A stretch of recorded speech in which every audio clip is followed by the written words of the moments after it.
So this will be a very interesting story time because throughout 2022, I wrote a book based on my 8th grade school year. Well, not exactly the whole year, but I focused on the biggest thing that happened the school year, as that was the event that ultimately changed me from a child to an adult. While the plot and the characters are fictional, other than me, who is the main character, you still get a good grasp of what I was thinking during this time, how I was feeling, and just the amount of pain and suffering I experienced during this time. I published this book on March 8th, 2023 under the name The Charm, and I'll have it linked in the description if you'd like to purchase and read it for yourself. But the reason I bring this up is because I think it'll be a very interesting story time, as I can kind of compare how I describe one of the most important time periods of my life before I wrote my book, aka Storytime 40, which I wrote and released back in November of 2021, while I was writing my book, aka The Charm itself, and now after I published my book, being this story time. So yeah, let's get to it. So, pretty much everyone has that one event or time period that they can define as the time that they saw themselves grow into an adult. For some people, it might have been going off to college. Others might mention a realization that made them view the world differently. For me, the event that really transitioned me from a child into an adult would be my 8th grade school year. So for part 4 of the extensive reflection project, I thought that I'd go over my 8th grade school year and talk about just how much I grew during the school year. I'm Zach, and this is Storytime 55 on August 18th, 2023. So, before I begin, I first want to remind y'all that this is part 4 in an 8-part series I am doing where I reflect over my school years. In the last part, which was of course part 3, I discussed my 7th grade school year as well as the summer prior to starting 7th grade, that being the summer of 2016. If you haven't seen it, then I would highly recommend watching it first so that you are not completely lost in the story time, since I'll be referencing it as well as parts 1 and 2 quite a bit in the story time. Additionally, I'm going to go ahead and give y'all a warning like I always do with story times that discuss this particular topic. This story time, while it does have its funny moments, it will be incredibly dark. Big themes throughout this story time include bullying, depression, self-harm, and suicide. Therefore, if you're very sensitive to these topics, then I would advise you not to watch the story time. Additionally, now that I've written my book, I've decided that for this story time, I will tell some stories that I've kept private for a very long time. So expect this story time to get darker than even Storytime 40. Alright, so just like how the other parts in the series work, I will first talk about the summer prior to the school year. In this case, that would be the summer of 2017. I start by refreshing y'all on swimming and my YouTube channel, since those were big themes throughout the summer, so y'all can consider that to be the backstory. Afterwards, I'll talk about the summer of 2017, what all I did, what all happened, and then after that, I'll move on to the school year. Alright. So at the very end of part 2, I talked about how I started swimming for a local swim club. My sister Zoe had wanted to swim for a long time, wanted to swim for a little while, so mom and dad signed us up and we both officially joined the local team on June 4th, 2016. Our parents required us to swim for at least that summer. While initially I wasn't a big fan of swimming, that attitude quickly went away as I made friends, including Alex, who is still my best friend today. As a result, I continued swimming into that fall. Meanwhile, Zoe didn't enjoy it that much, so she quit, although she returned at the beginning of 2017 and stayed on the team. Now, how this team worked was that there was your lower level swimmers and your upper level swimmers. I was a part of the lower level swimmers group the entire time I swam here, although this summer I would practice with the upper level swimmers, which I'll touch on later. As for our coach, he was pretty cool, although I didn't like how most of what we worked on was endurance. As a result, while I was good at swimming long distances, my technique could use some work, although it did improve later that year and I'll explain how in a bit. Now, up to this point, I had swam 2 meets, both of which I discussed in part 3. Those were the only 2 meets I talked about in that part, as I only swam 2 meets in 7th grade. For this story time though, I'll be discussing 8 meets, as I swam a lot more meets in 8th grade than I did in any other grade combined. So that's how meets worked. Let's move on from meets for a bit and talk about my YouTube channel. So for my 12th birthday back in June of 2016, I started up a YouTube channel. My channel was basically founded off a video game series called The Dipperman. So I would make a bunch of content with the Dipperman trilogy, and overall, I had a blast making these videos. I explained what the series was and what it's about in part 3, so if you haven't been around my channel for very long, or if you haven't played the games yourselves, then I would recommend watching part 3. Anyways, in May, I recorded the Dipperman 2 playthrough, and it was well received by my subscribers. So in June, I recorded Dipperman 3 playthrough, and it was also well liked. However, one of my most popular YouTube series to date was yet to come, which I'll talk about in a bit. So yeah, that's all I got myself into during this time. That also wraps up the backstory, so let's begin the real part of the story time. So to begin, we're going to go to literally the day after my last day of 7th grade, being that Saturday, June 10th, 2017. This was day 1 of 2 of my 3rd swim meet, as well as my first long course meet, and first meet I will discuss in the story time.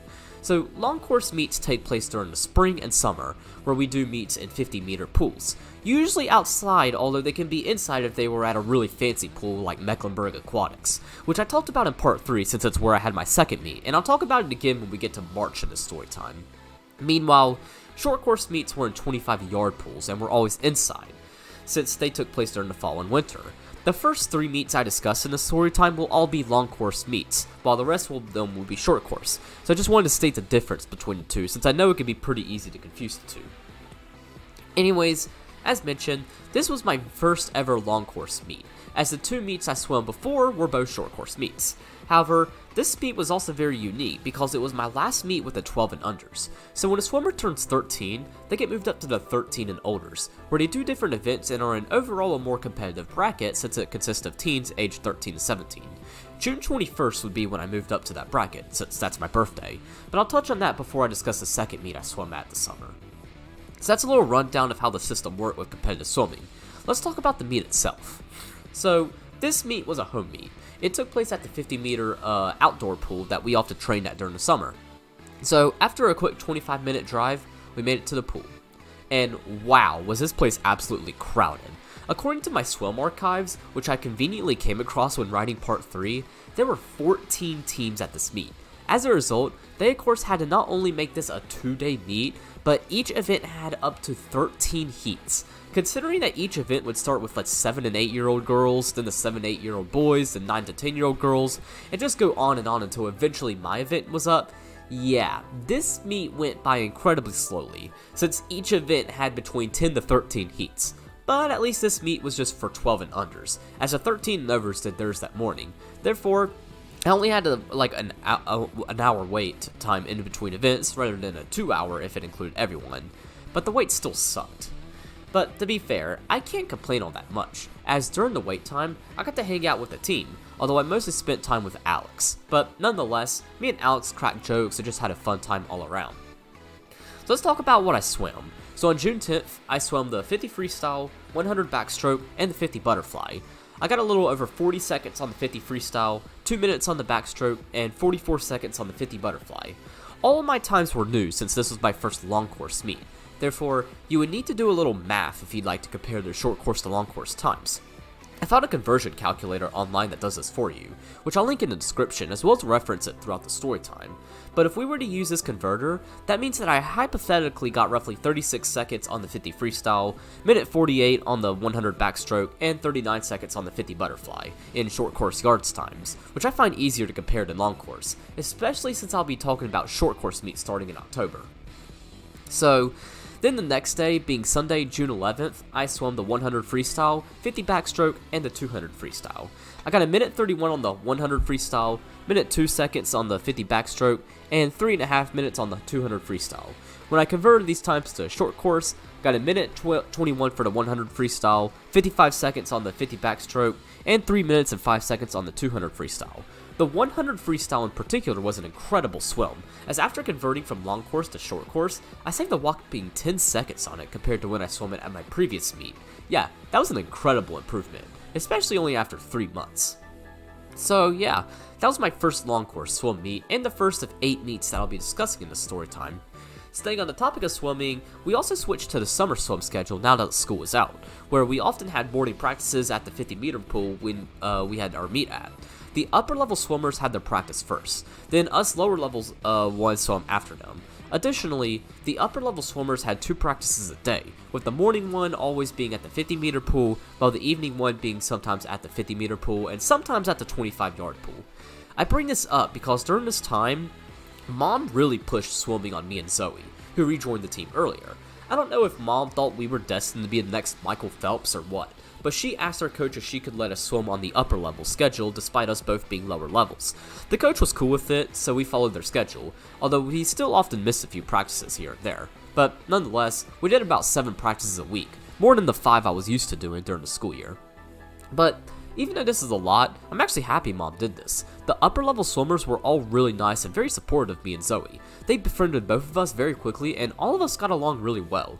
Like, although we did train to get better during practice, we still joked the entire time and had a lot of fun. In fact, these were probably the best swim practices I've ever had. Honestly, if my coach just raised me to an upper level swimmer, I would have been cool with that, as I loved every practice I went to since I got to hang out with them and I was actually still able to somewhat keep up with everyone. Although this was just for morning practices. For evening practices, I was with the other lower level swimmers, so still got to hang out with Alex. Now, the only problem about these though is that Mom also tried to get involved in these practices. Like, she was trying to backseat coach and try to get me and Zoe to try harder. However, in July, she would try to prove a point and end up completely embarrassing herself in the process, to which afterwards, she stopped getting involved in practices. I'll talk more about that later. Now, moving on from swimming, let's talk a little bit about church. So, firstly, for those who saw part 3, I want to apologize to y'all for failing to include this in that story time. I even said myself in that story time that I would discuss it, but when it came time to discuss it when I got to May, I completely forgot about it, as so many things happened that month that completely overshadowed it. So I'm sorry for forgetting about it. So to make things up, I'll talk about it in this story time, as this church will play a big role for the remainder of the series. So for a little while, we as a family were looking at moving churches. In part 1, I talked about how our church was so small that me and Zoe were the only ones our age in this entire church, as well as the only public school kids in the whole church. All the other kids were either older or younger than us, and all of them were homeschooled. As a result, even though Dad was a deacon, we were not very involved in this church since there weren't many opportunities for us to be involved. Therefore, Mom and Dad talked with us over and we as a family decided that we should find a new church. So in May of 2017, we visited a nearby church that was much larger than our old one. Like, I think this church had roughly 1,700 members, so it's just shy of the 2,000 member threshold to be considered a mega church.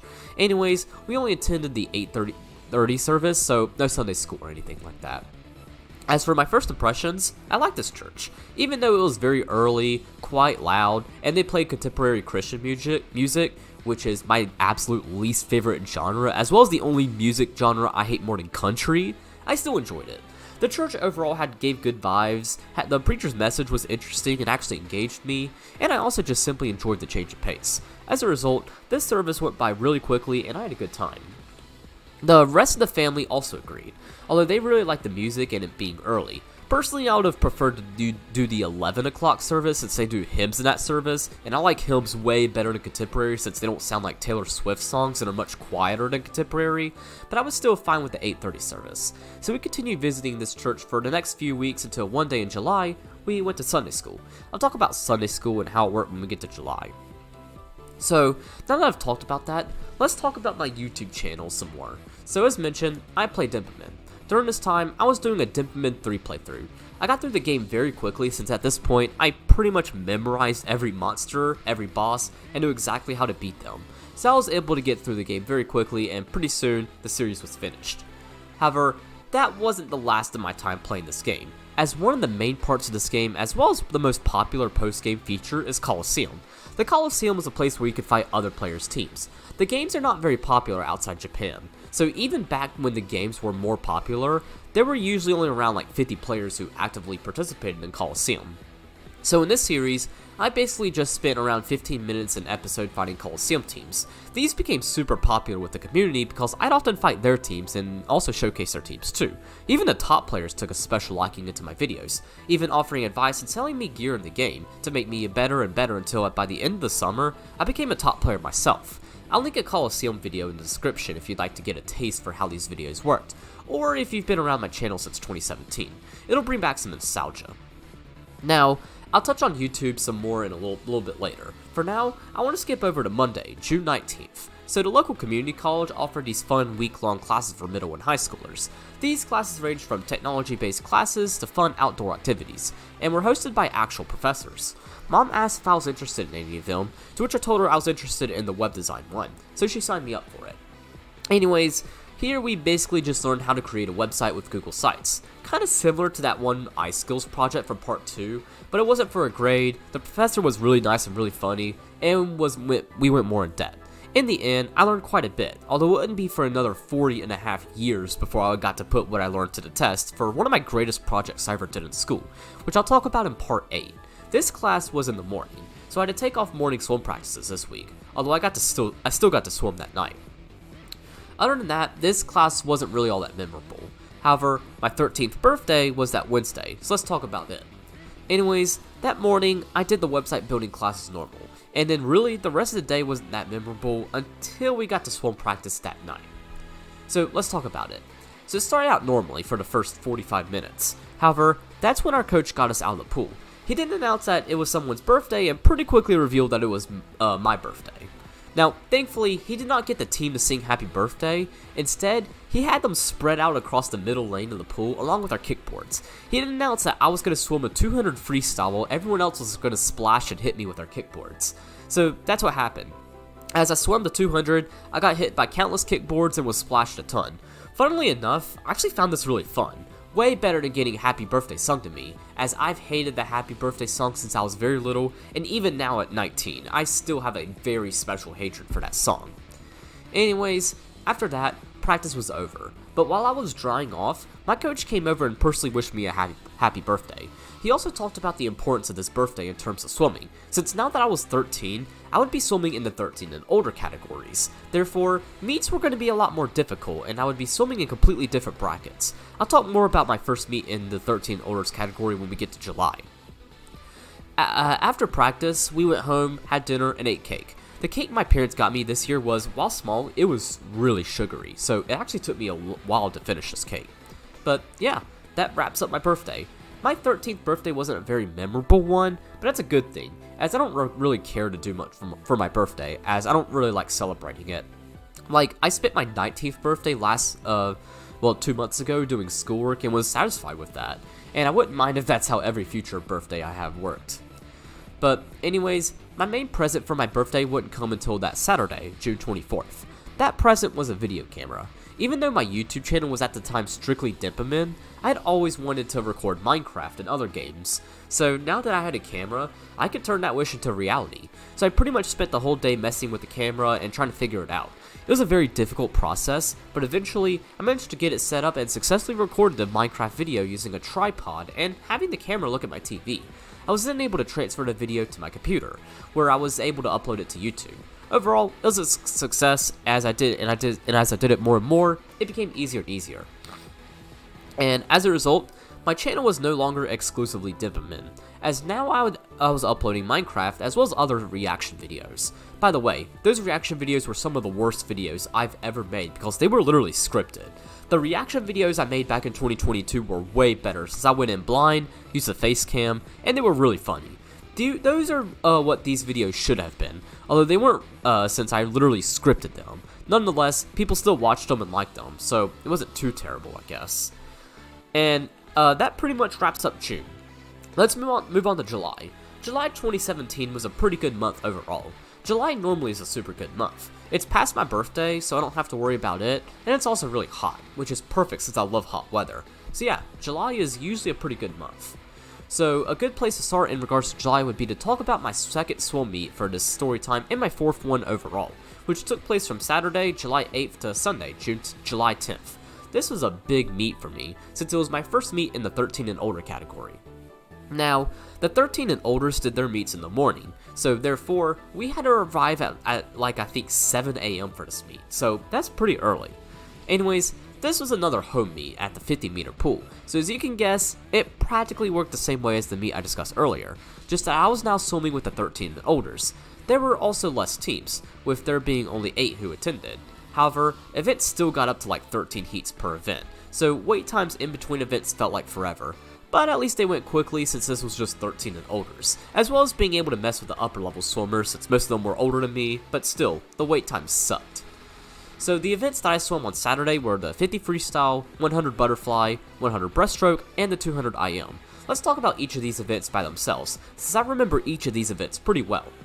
So, we'll start with the 50 freestyle. So on it, I got a time of 38 seconds, or in short course, that would be roughly 34 seconds. This is a really nice improvement over my previous time of 40 seconds, and proved that I was getting better and better. However, the next event, being the 100 butterfly, I would not get so lucky, so I ended up getting disqualified, or DQ'd, as I failed to point my toes on occasion. I'm naturally breaststroke footed, so therefore I can't exactly point my toes or keep my legs together for long periods of time like you need to do butterfly. This also explains why breaststroke was always my best stroke, as it fits me naturally and is also a stroke I usually swim when casually swimming. However, despite this, I have butterfly supporting arms, so as I can throw my arms out really far and cover an entire lane with them, which is why I've always had a love-hate relationship with butterfly. Although at the time, I hated it, especially the 100 since it was so much for a stroke as challenging as it, but I'd come to really enjoy butterfly 4 years later, and I'll talk about it in part 8. However, this won't be the first time I swam this event, as it was also not be the first time I got DQ'd, as I would get DQ'd from this event multiple times before eventually doing it correctly, although it would take a little while.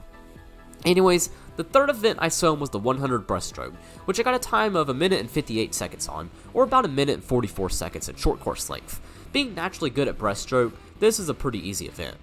After that, I swam the 200 IM, and I got another DQ from this one. The reason I got a DQ from this event was because when transitioning from backstroke to breaststroke, I did a flip turn. During my first meet, I actually did this in the 100 IM and got away with it. However, you are actually not allowed to do that, but they let it slide for 12 and unders. But for 13 and olders, they're a lot stricter about technique and following the rules, so I got DQ'd for it here. Sucks I had to learn this lesson the hard way, but I would swim this event quite often and did not get a DQ afterwards, so I at least learned my lesson. So that was Saturday. Let's move on to Sunday. So on this day, I swam the 200 freestyle and 100 freestyle. Not sure why I was only swimming 2 events on this day, although considering the 200 butterfly and mile freestyle were on this day too, it's probably a good thing I only swam these 2 events, because otherwise, I might have had to do one of those.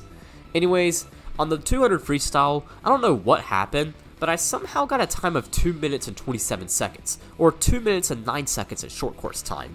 I seriously doubt this was my actual time, because if it was, that means I was swimming each 50 in 36.75 seconds, which was faster than my personal best for the 50 freestyle for an entire 200.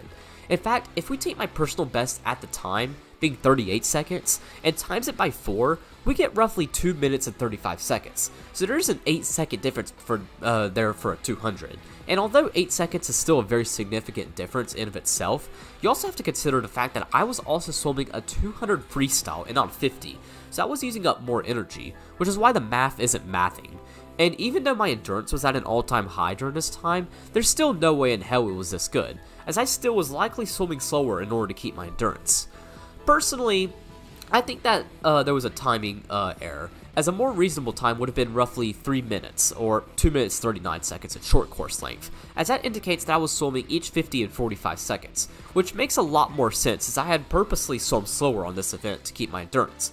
Also considering the fact that at my prior meet, I swam the same event in 3.5 minutes, yeah, there was definitely a timing error here. And my 100 freestyle also kind of backs up my claim the timing was messed up on the 200 freestyle, as I ended up getting 1 minute 33 exactly, or 1 minute 22 seconds in short course time.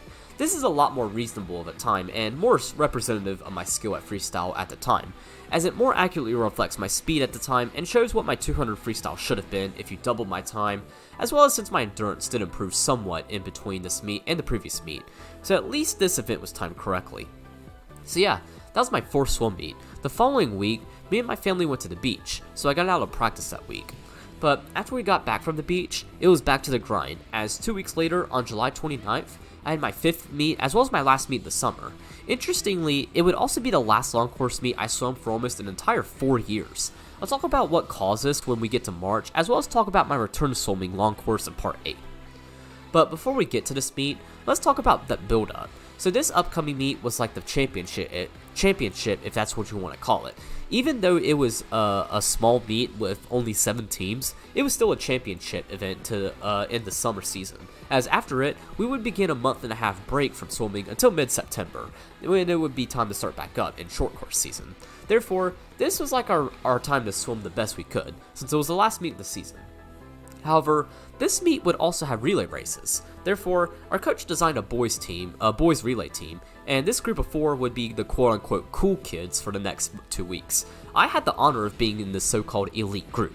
I say that because we were the biggest jokers on the team.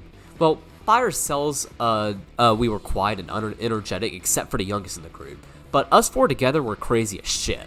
But Nonetheless, the other 3 boys I swam with were really cool and really nice people, so at least I was with some good folks. The group consisted of me, a 12-year-old named Dalton, a 14-year-old named Sam, and a 15-year-old named Xander. If you've seen part 3, you might recognize Sam as the one who told me the reason why our school went on lockdown when we had the crazy-ass fight with a black belt. As for the other 2, I don't remember too much about them other than Dalton being very energetic and the loud one in the group, but they were cool, and I do remember a funny story about both that I'll talk about when we get to the meet. Anyways, we as a group practiced for 2 relays, being the freestyle relay and the medley relay. In the freestyle relay, we each swam a 50 freestyle, but in the medley, we each swam different strokes. Sam would start with backstroke, then I would pick up with breaststroke, then Xander would do a 50 of butterfly, and then Dalton would finish us out with a 50 of freestyle. Our coach handpicked us each for these strokes, since all of us specialized and were naturally experts at the stroke that we were swimming in the medley. Like for Sam, he had really good backstroke technique and naturally swam better on his back. As said earlier, I am naturally breaststroke footed, so I was the perfect one for it. Xander had butterfly arms better than mine while also being butterfly footed. And then Dalton, being the energetic kid he was good at freestyle since he had so much energy that he could apply to swimming such a fast stroke. So during practice, we 4 would be in a lane together practicing on what our medley strokes were, as well as of course goofing off since all 4 of us were goofy as hell together. We'd still work on all strokes like we normally did, but then we would also do our specific stroke for the medley, as well as practice medleys too.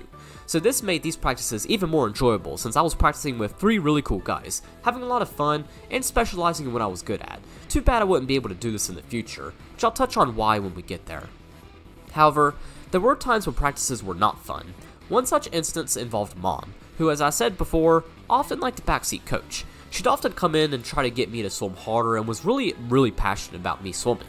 I hated this because not only was it embarrassing, but Mom often got a lot of stuff wrong since of course she did not swim. It then got to the point where Mom decided that she was going to swim with us for practice. So she did, and it was the funniest thing ever. She was struggling so bad just to do a 50 freestyle while me, Zoe, and the others were doing it pretty easily. In fact, after only 100, Mom had to get out and dry off since it had completely worn her out. After that, she stopped backseat coaching and developed an understanding of just how difficult swimming actually is. So I can't really get mad at Mom since she did learn her lesson. So let's move on to the meet, which took place on Saturday, July 29th. It was, as mentioned, the last long course meet of the season, as well as the last long course meet I would swim for almost 4 years. I'll talk about what stopped me from swimming once we get to March, and then I'll discuss the meet that ended this hiatus in part 8. Anyways, this meet took place in Lenore, a mountain city that's about an hour northwest of where I live. This was just a single day meet, so all the swimmers, not just the 13 olders, arrived that morning. It wasn't a very long meet though, as while there were 7 teams at this meet, each event only had a maximum of 3 heats, with most events only having 2 heats, so therefore, events went by much quickly, although we still had to sit through the 7 to 8 year olds, 9 to 10 year olds, and 11 to 12 year olds before we eventually got to the 13 and olders, as the 13 18 year olds were combined into one event. Additionally, because this was a championship meet, it had both prelims and finals. The second meet I discussed in part 3, the one in Uptown Charlotte, was also formatted like this, but because the meet was so large with so many swimmers, I did not make any cuts. But for this meet, pretty much everyone made it to finals as long as you didn't get DQ'd on a meet. And like the other 2 meets discussed in the Storytime already, this wasn't a 50-meter outdoor pool, so same distance measures as the previous meet. Therefore, I'll use a conversion to convert the short course yards to compare to the rest of the meets I'll be discussing in the story time. So, first thing we did were relays. So let's talk about those. So for us, it went pretty well. We each swam a 50 of our specialty stroke on the medley, meaning I swam a 50 of breaststroke. We got 4th out of 5th, but considering we were by far the youngest team, with every other relay participant being older than Xander, we were at a huge disadvantage. Although we would still beat one team, so I'd say we still did very well. The freestyle relay had the exact same results, as we also got 4th out of 5th since we were also by far the youngest team who was swimming. Now, let's talk about my individual events, those being the 200 IM, 100 breaststroke, and 100 butterfly.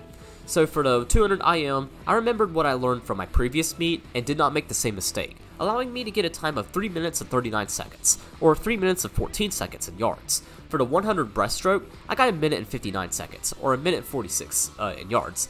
Then for the 100 butterfly, I got DQ'd on it for, you guessed it, not pointing my toes. Honestly though, I'm glad I got DQ'd on it, as that meant that I would not have to swim it again for the finals. Speaking of which, since pretty much everyone got to participate in finals, that meant that I had to stay put for finals, although I only had to swim the 200 IM and the 100 breaststroke, which I was fine with since I liked those events. But in the meantime, as a team, we went to a local Fats Cafe as a break time. Our coach reserved some tables for the team, so we went there and got after prelims and we're up. Me and the other relay boys ate at a booth together while mom, dad, and the other parents ate at a large table with our coach.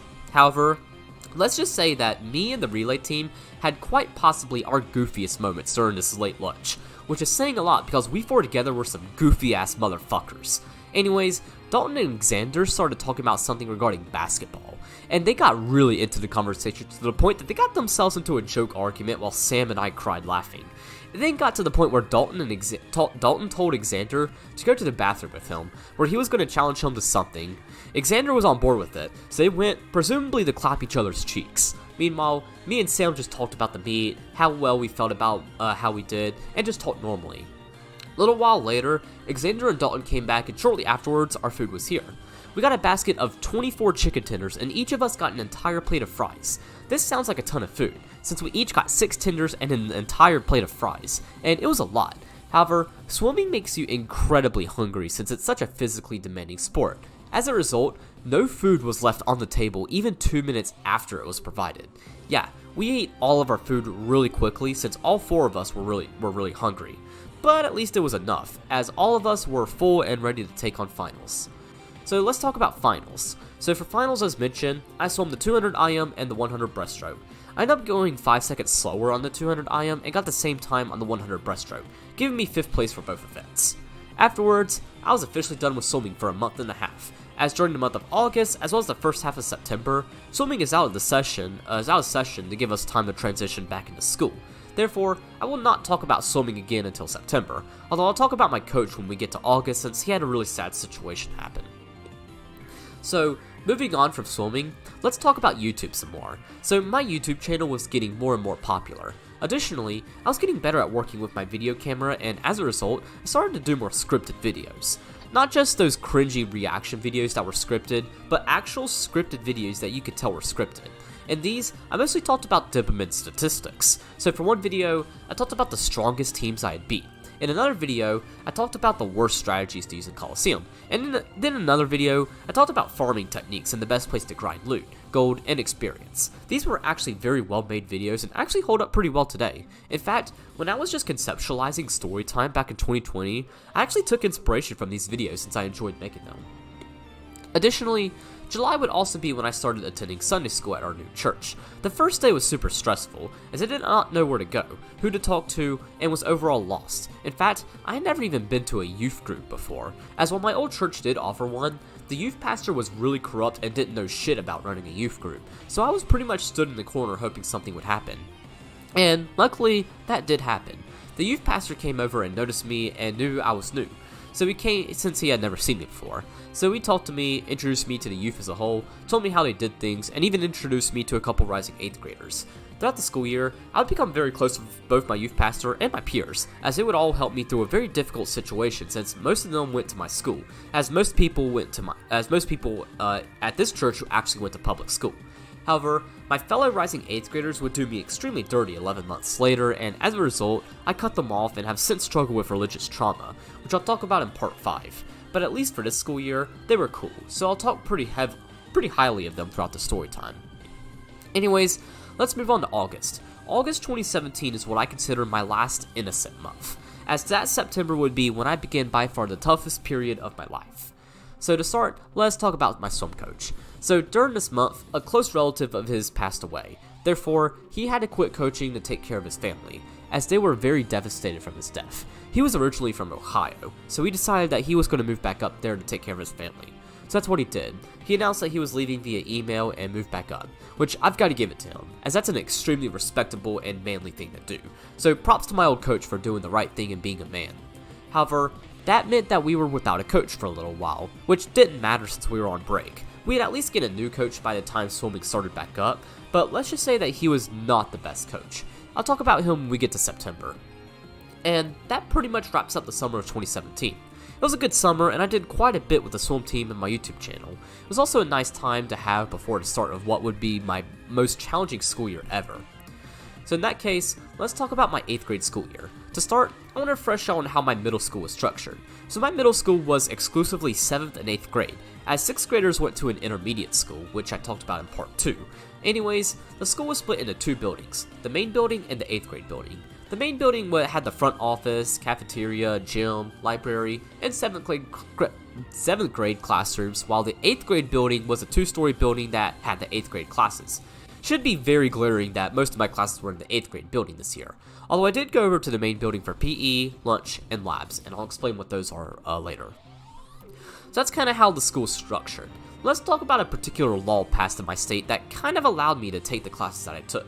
So prior to the 2017 to 2018 school year, disabled students were prohibited from taking advanced classes or being part of an AIG program. I was diagnosed with level 2 autism when I was 8 years old. I explained it more in depth in part 1 as well as in Storytime 50, but basically, this causes me to act very awkward in social situations and causes me to communicate much differently from neurotypicals. Personally, I think this is why I did not make my first friend until I was 9 years old, as well as why I've always been super introverted, as I am way better with things than I am with people. This is also why, despite being extremely academically gifted, I was never allowed to be placed in more advanced classes, since they didn't let autistic or other disabled students in these programs. As a result, I'd never really been challenged academically before. Like in 7th grade, I made all A's, made the highest grade in my class for social studies, science, and math, and scored the highest math in the grade test, called EOG's, score in the entire school. So it was clear that I was way ahead of the quote-unquote normal standard. But now that disabled students were allowed to participate in more challenging courses, I was able to be placed in them, and I'll talk about them some more in a second. But for now, know that this was probably the best and worst thing for me both short-term and long-term, as the classes I took back in 8th grade still have a large effect on me 6 years later. Another thing too is that my school was really big. Like I think there were roughly 650 students here when I was in 8th grade. Therefore, each grade was split into 3 teams, with each team having different teachers. The team I was on was the Rockets. The Rockets was actually a special team, as it was for the top 90 8th graders, which they determined based on our 7th grade school year. I was somewhere in the top 15, so I got placed on this team. Anyways, all 90 of us would take a high school class called World History, and then the top 60 of us took another high school class called Algebra 1. I of course took both of these classes, but I would also take a third high school class that I'll discuss when we get to January. So that's how my school is structured regarding the literal structure and advanced class structure. Let's move on to my first day of school, being Monday, August 28th. So that morning at around 6:30, my alarm went off. I then dreadingly got out of bed, got ready, and then Mom drove me and Zoe to her school. Mom was a teacher's assistant at an elementary school near mine, and the school had a system where they would take the kids as staff members to the middle and intermediate schools. So I rode a bus from Mom's school to the middle school, while Zoe rode it to the intermediate school, since she was a 5th grader during this time, and instead of staying in elementary school for 5th grade like I did, she was immediately transferred to an intermediate school. Therefore, she had an easier transition than I did, since she wasn't the only new student in her grade since everyone was new. Additionally, she's also very outgoing, energetic, and extroverted, so that made it much easier for her than me, since I'm the opposite. Additionally, I would ride a bus from the middle school to Mom's school. This bus was not exclusively the kids of teachers from Mom's school, as it also consisted of others who lived in the area. So really, it was a typical middle school bus that was absolutely unbearable. I'll talk about it more later.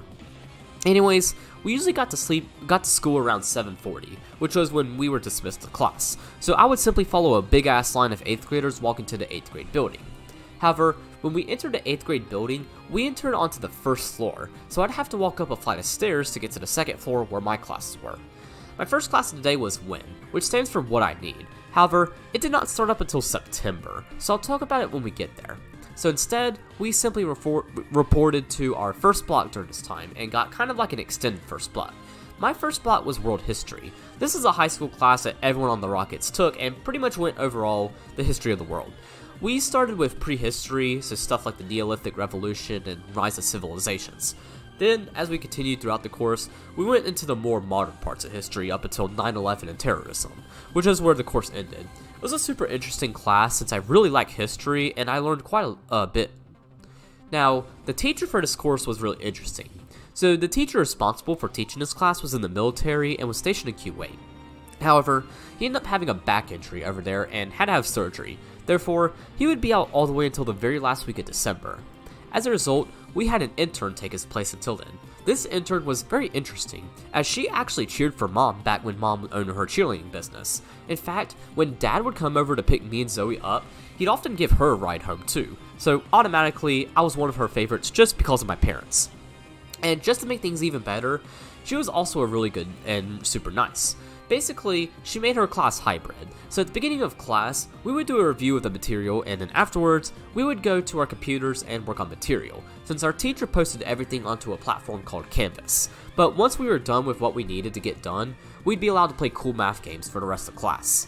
Now, World History was only a semester class. As for the second semester, we would take accelerated 8th grade science, which I'll explain more when we get to January. After World History, which was, by the way, a whole hour and a half, it was time for second block. For me, this was English. English wasn't a high school class, as it was just 8th grade English, but it was still an accelerated class, so that meant that we went way more in depth, although we still took the same EOG as all the other 8th graders. Anyways, the situation regarding our teacher was also strange regarding English, as we had an intern for the first month. Basically, our teacher was out because that summer, she adopted a little girl with heart problems. Unfortunately, something really sad happened to this girl that November that I'll discuss later. But our teacher would come back in September temporarily, but then she would leave in November, but then come back in January permanently.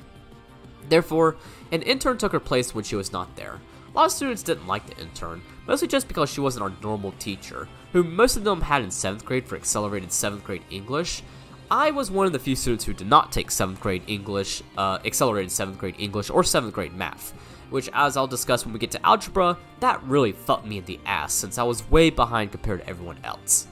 So because I couldn't really compare the intern like everyone else could since I didn't have our usual teacher for English back in 7th grade, I actually had a different thought about the intern, because I thought she was cool.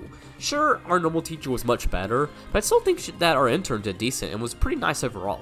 She tried her best, and even though she wasn't perfect, she was still good, although of course our usual teacher would be a lot better. Now, also in English, we did this thing called Accelerated Reader, or AR as I'll refer to it as.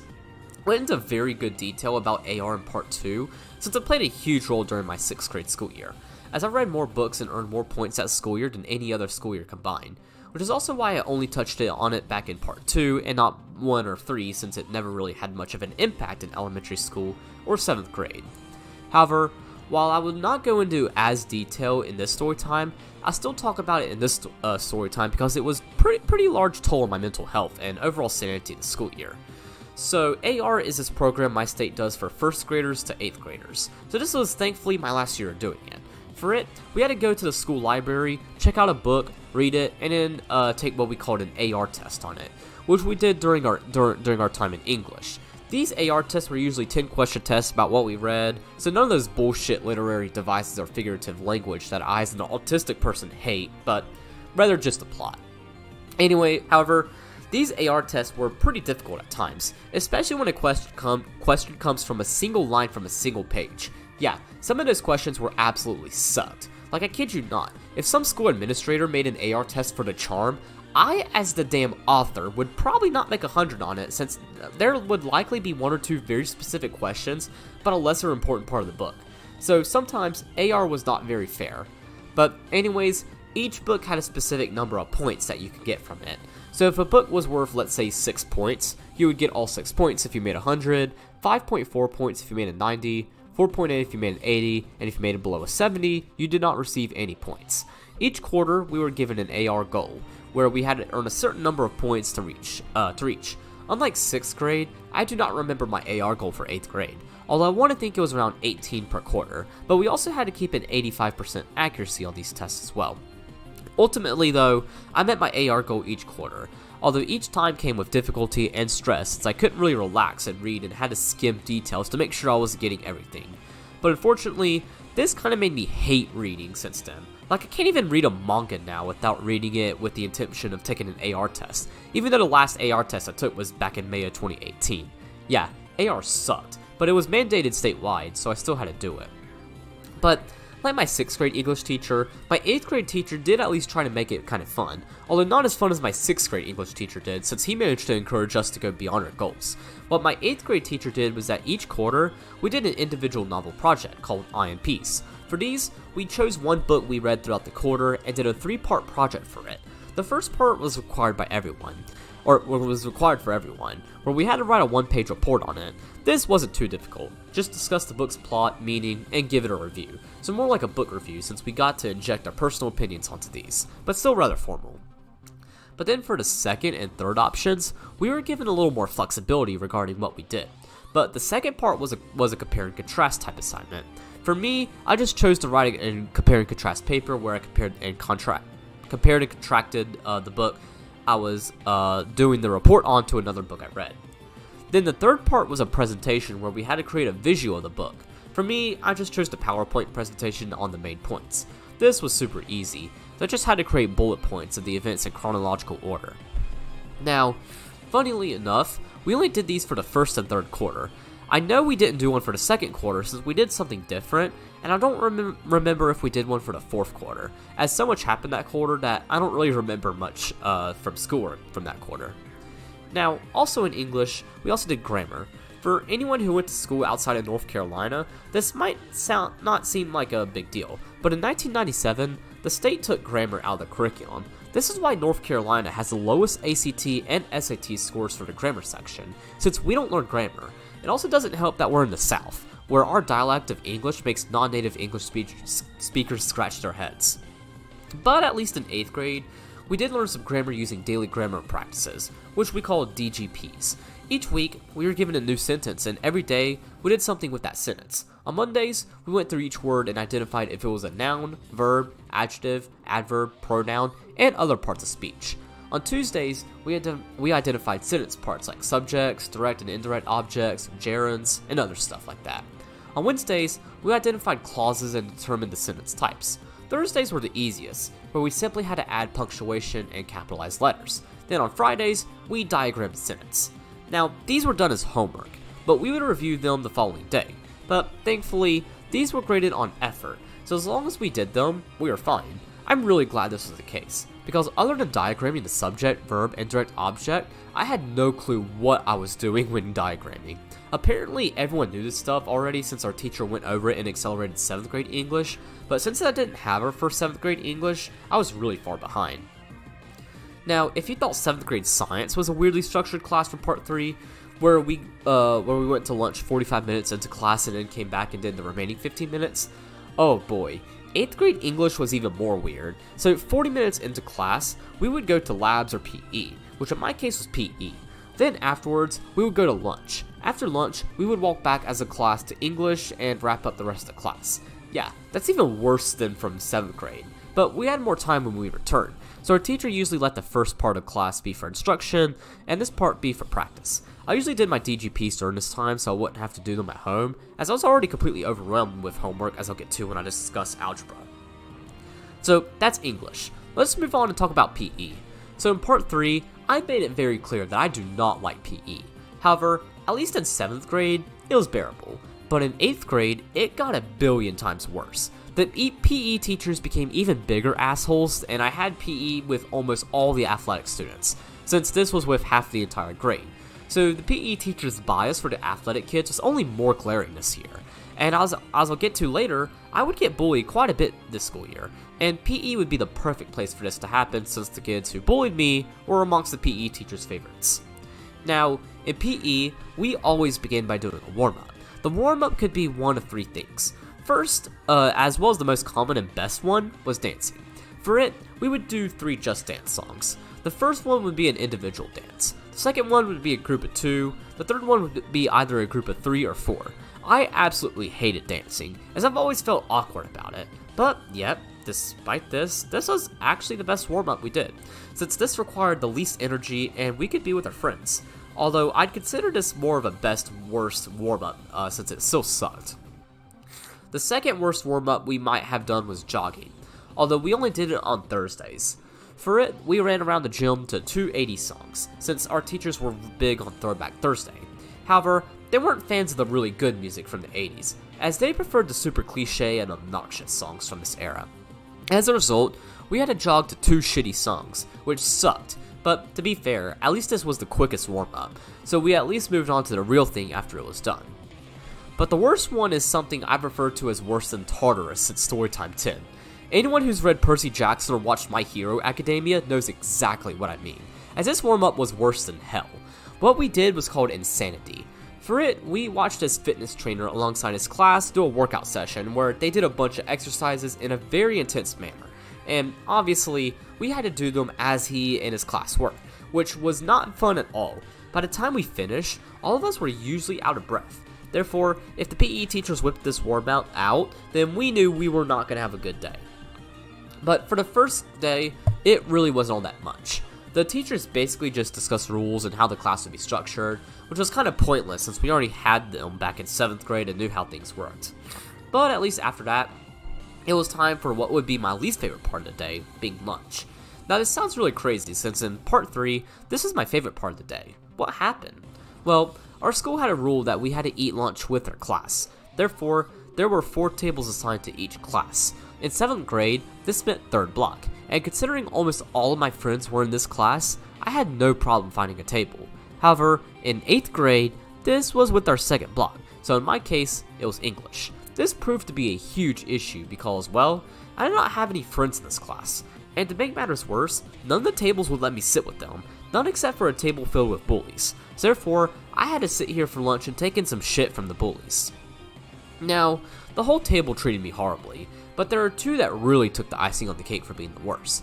One was this yappy kid a little shorter than I was. He was on the football team and extremely popular.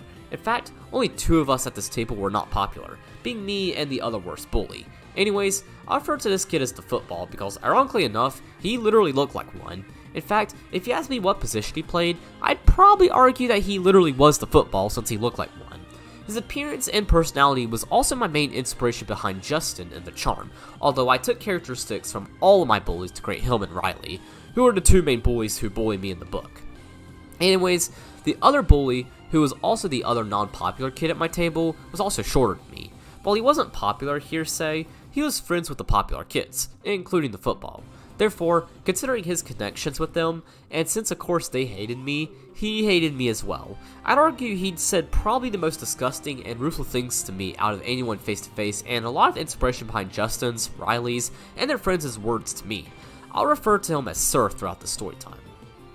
I'll talk more about them when we get to September. For now, let's move on to Algebra 1, which I had after we wrapped up English. This was a year-long high school course that went over a whole bunch of topics ranging from linear relationships to quadratic relationships to radicals to other stuff. Now, listen, I'm in college, and I've taken some very difficult courses. Intermediate Accounting 1 and 2, as well as Econometrics, are the 3 classes that come to mind when thinking about the hardest classes I've taken in college. But none of these classes were as hard as this class, because holy fucking hell was this the hardest piece of shit I've ever taken. Yeah, you heard me right. Algebra 1 was the hardest class I've ever taken, and that's including the classes I've taken as an accounting and economics student in college. There are 4 reasons as to why this class was so difficult. First reason was similar to what my case was in English regarding grammar, as I did not take accelerated 7th grade math. In accelerated 7th grade math, students get to talk about both 7th and most of 8th grade math. 8th grade math is pre-algebra, and it seems like it does a great job of preparing students for Algebra 1 in 9th grade. So therefore, I literally was skipping 8th grade math, which is a very important year for math since it prepares students for this class. Second reason was that this class was went extremely fast. Our teacher planned to cover everything from this class first, and then at the end of the year, he would cover the remaining 8th grade math concepts since we were supposed to take both the Algebra 1 end of course test and the 8th grade math VOG. Thankfully, a law would be passed in January that would make our lives easier, which I'll get to later. Third reason was the amount of homework that we had in this class. We had a shit ton of homework for this class since we were going over material super quickly. Every night, we had roughly 40 problems a night. Considering I also had to try to reread my notes and look through the textbooks to figure out what I was supposed to do, this translates to roughly 3 hours of homework at night. For most students, this was easy since, well, a lot of this was a review from 7th grade. But for me, this is difficult not just because I didn't take accelerated 7th grade math, but starting in September, I would have swim practice Monday through Thursday after school, and then I also had other activities on Mondays and Wednesdays that I'll touch on in a bit. Therefore, I was usually staying up to around 11 or 12 each night doing homework, and considering my parents' bedtime for me at the time was 9:45, I usually had to sneakily break a curfew to get it done. Now, you might be wondering why I didn't just bullshit my homework and write down random answers. Well, the reason is because our homework was graded based on accuracy. So if I got, let's say, 30 out of 40 assigned problems correct, 75 would be put in the grade book. And I also had to show work. Therefore, I actually had to do this homework and not bullshit it like I could in English. Additionally, it would have not been good for me to try not try on the homework anyways, because the homework provided very valuable practice. This is how I learned the material. As to learn math, you have to do math. This is how I learned this material. As to learn math, I just repeated that.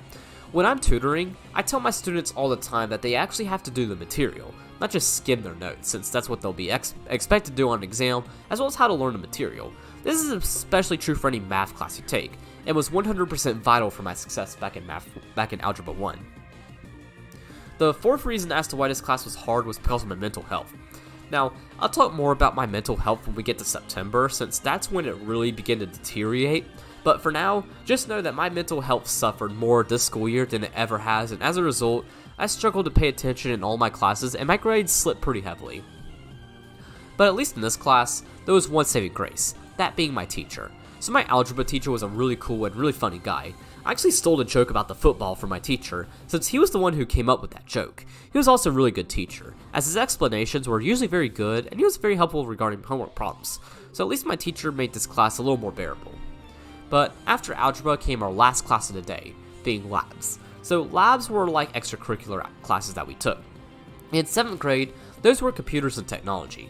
For 8th grade, the lab that I had the first semester was Spanish. This was probably the most forgettable class I took this school year, as we never did much in this class. Like, the only things I really remember from this class was that we had shared it with 7th graders and our teacher was from Venezuela.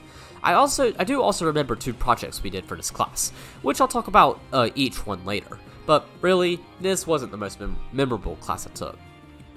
But at least after it, we were dismissed. As mentioned earlier, I rode a bus to and from mom's school. The bus from mom's school to mine was an easy ride, since the other kids were all really nice and cool. However, the bus from my school to mom's school was a difficult ride because I wasn't exclusively with the teachers, as this was with the teachers' kids, as this was a normal bus that carried 50 students who lived in the general area. And considering this is middle school that we're talking about, you can kind of guess how this bus went. If you guessed that it was absolute mayhem, well, you guessed correctly. However, let's just say that my bus was by far the worst out of all buses at our school. I'm not even exaggerating. Like, when we get to December, I'll talk about how our bus driver quit her job because our bus was so out of control, and she had been driving for this bus for over 15 years before we came along. Additionally, I also talk about the crazy stuff that went down on this bus throughout the year and what kind of led to our bus driver quitting. But for now, the main thing to remember about this part of the day was that I didn't get along well with those that I sat with. I was placed in the back, and behind me was a 7th grader, who was also the biggest troublemaker on the bus. And let's just say that he picked on me all the time for no apparent reason, other than because he thought he was being quote-unquote cool. And the worst part is that he would get the others around us, and sometimes even the entire bus, to make fun of me, making me an easy target for bullying. At least he got in trouble so much that he didn't ride the bus too much, but it was still obnoxious dealing with him. In fact, as he was, as y'all can expect, the main inspiration behind bus chapters from The Charm, as he kind of played the role of Justin on the bus. But at least on the bus, there was a saving grace. I forgot who this kid's name was, and while he did not ride the bus very often, when he did, he made sure that this kid nor the rest of the bus could bully me, as he would stand up for me. And the bus listened, as they didn't mess with this kid. He never talked to me very much, which is kind of surprising since we sat beside each other, but he was still an awesome dude for this, and I hope wherever he's at, he's doing amazing. At least once I arrived back at mom's school, I was finally done with everyone's shit. Well, at least after the bus passed the school, since that yappy 7th grader would often roll his window down and shout some final words towards me. And he did it in front of elementary schoolers too, which is absolutely disgusting behavior because they should not be hearing this kid's junk. But once I was done with him, I was done with everyone's junk, Well, until swim practice started back up, but that wouldn't be until for another few weeks. So for now, I was done with everyone and could start work on my homework. So that was pretty much how my schedule worked throughout the first semester. Very difficult one, but at least it wasn't as bad as that spring, which got really awful. However, this schedule would pose limitations on my life outside of school. When swim practice started back up, I wouldn't really have time to record YouTube or play video, or even play like video games, because of algebra homework. Therefore, I would instead start recording videos only on Fridays, Saturdays, and Sundays. But when I say recorded a ton of videos, I mean it, as every weekend, I would record usually between 5 to 10 videos a week. The videos I recorded back then were much easier to record and did not take as much effort. So that's how I was able to record my videos I was able to record so many videos in just 3-day span. Nowadays, my videos take a lot more effort. Like this story time took an entire month of work, and most of my other story times take between 2 to 3 weeks to write and record, as these are far better quality compared to my older videos. However, I still wanted to continue to interact with my ever-increasing audience, as it doubled over the summer. Conveniently for me, I found out that a good chunk of my audience was active on a social media platform called Google+, so I started to interact with the community there and interacted with them. However, this would severely harm my mental health, as this community was super toxic. Like, there was drama all over the place, and as hard as I tried not to get involved in it, I started to get into it, further depleting my mental health. But I'll talk about that more later. For now, I want to move on to September. I want to discuss my parents a little more. So my parents were weird. Like, I felt like that as I got older, I was more restricted and they became stricter. I don't know why they felt the need to become stricter as I grew up, especially since I got my schoolwork done and wasn't a troublemaker, but they were. Anyways, for this school year, they decided to have me and Zoe create a schedule every week of what all assignments we had to get done, the tests we had, and other events happening. This might not sound too terrible, but I still question why they had us do this, since, once again, I was getting my stuff done, and even though my grades did slip some due to the difficulty of the courses I was taking, as well as my mental health, I was still making good grades. This only went on until March, and I'll explain when we get there. But for now, I was having to create a weekly schedule every weekend for the upcoming week. So let's move on to September. So September is usually a pretty good month. The weather is nice, there isn't a whole lot of schoolwork since it's the beginning of the semester, and it usually isn't that bad. However, September 2017 was a really bad month. In fact, I'd argue that this was probably the worst month this year. Of course, it wouldn't be anywhere near as bad as the first 3 months of 2018, but I'll talk about those when we get there. To start, let's talk about church. So, obviously, I went to church on Sundays since that's the norm. However, I also attended church on Wednesday nights, since they held youth on Wednesdays. During youth, we would start with a game, then the youth worship band would play a few songs, and then our youth pastor gave a message. These were really fun since of course I had a lot of friends and felt welcome. However, I would also do something on Monday nights, so a couple friends from my Sunday school invited me to do small groups with them. These took place on Monday nights from 7 to 8:30, where us middle school boys went to a youth leader's home, played games, ate snacks, and got a lesson. These were really fun since of course me and the other 10 other boys who attended these all got along, joked around with our youth leader, and had a blast. As for the youth leader in question, at the time, he was cool, although I'll discuss his downfall in part 6, but for now, he was cool. He was young, single, and worked as a math teacher at the early college, so he was good with kids, although in part 6, we'll see him being good with kids in the wrong way. Additionally, another big thing that happened this month was our return to swimming. So, as mentioned earlier, our coach moved back to Ohio, so our team got a new coach. This new coach formerly coached for a team in, I think, North Charlotte, although I'm not too sure. Anyways, at first, I really liked this coach because we focused on technique, but rather than doing crazy 500 sets, we were more focused on improving our technique, which I really liked. However, pretty quickly, I learned that this coach was an asshole. He took the sport way too seriously and was honestly coaching the wrong team. He was coaching us as if we were planning to be Olympians or be professional swimmers or something like that. First of all, that made no sense since the average age of the team was like 11. Secondly, none of us, not even the best swimmers, really desired to go to the Olympics. We swam for exercise and for fun. It wasn't anyone's passion, it was just our hobby. As a result, his goals for us were vastly different from our own personal goals. For me specifically, I really wanted to perfect my 50 freestyle time. That summer, I developed a huge interest in this event and wanted to try to perfect it as much as possible, as I love the short but super quick aspect of it. Sure, this meant that I would need to focus more attention on swimming freestyle super duper fast over improving my weaker events, but I could care less about those, as I wanted to focus on my strengths and what I enjoyed. Meanwhile, my coach wanted to focus on my weaknesses, those being backstroke and butterfly, but I didn't try to perfect my strengths, as he wanted me to be more of a well-rounded swimmer, while I wanted to specialize. As a result, meets became for the most part absolutely unbearable, as he would often place me in my least favorite events and not in the ones I wanted because I apparently need to get better at my weaker events.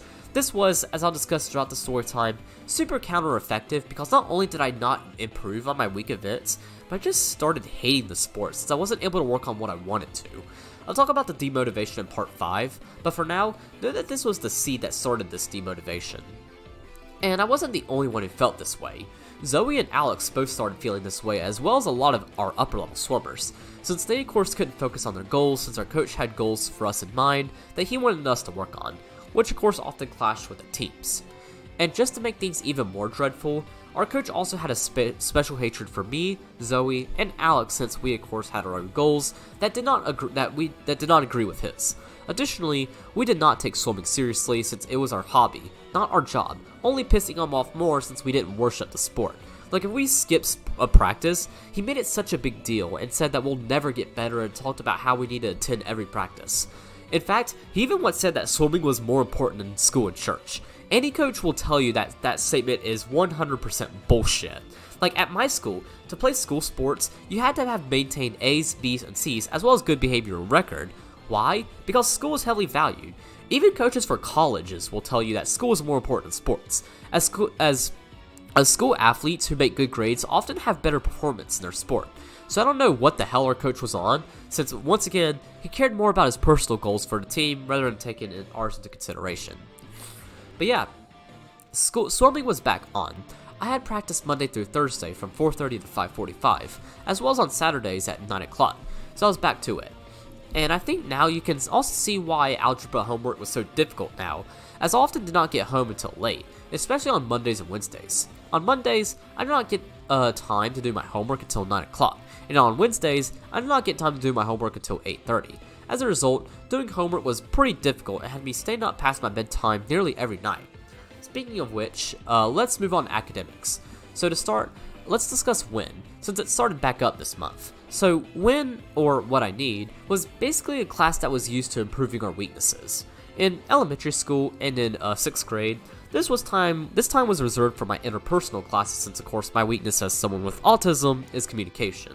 In part 3, however, I discussed that after starting my YouTube channel and recording like over 100 videos that summer, I started to get much more comfortable communicating and talking to my peers, and pretty much acted like a neurotypical that school year.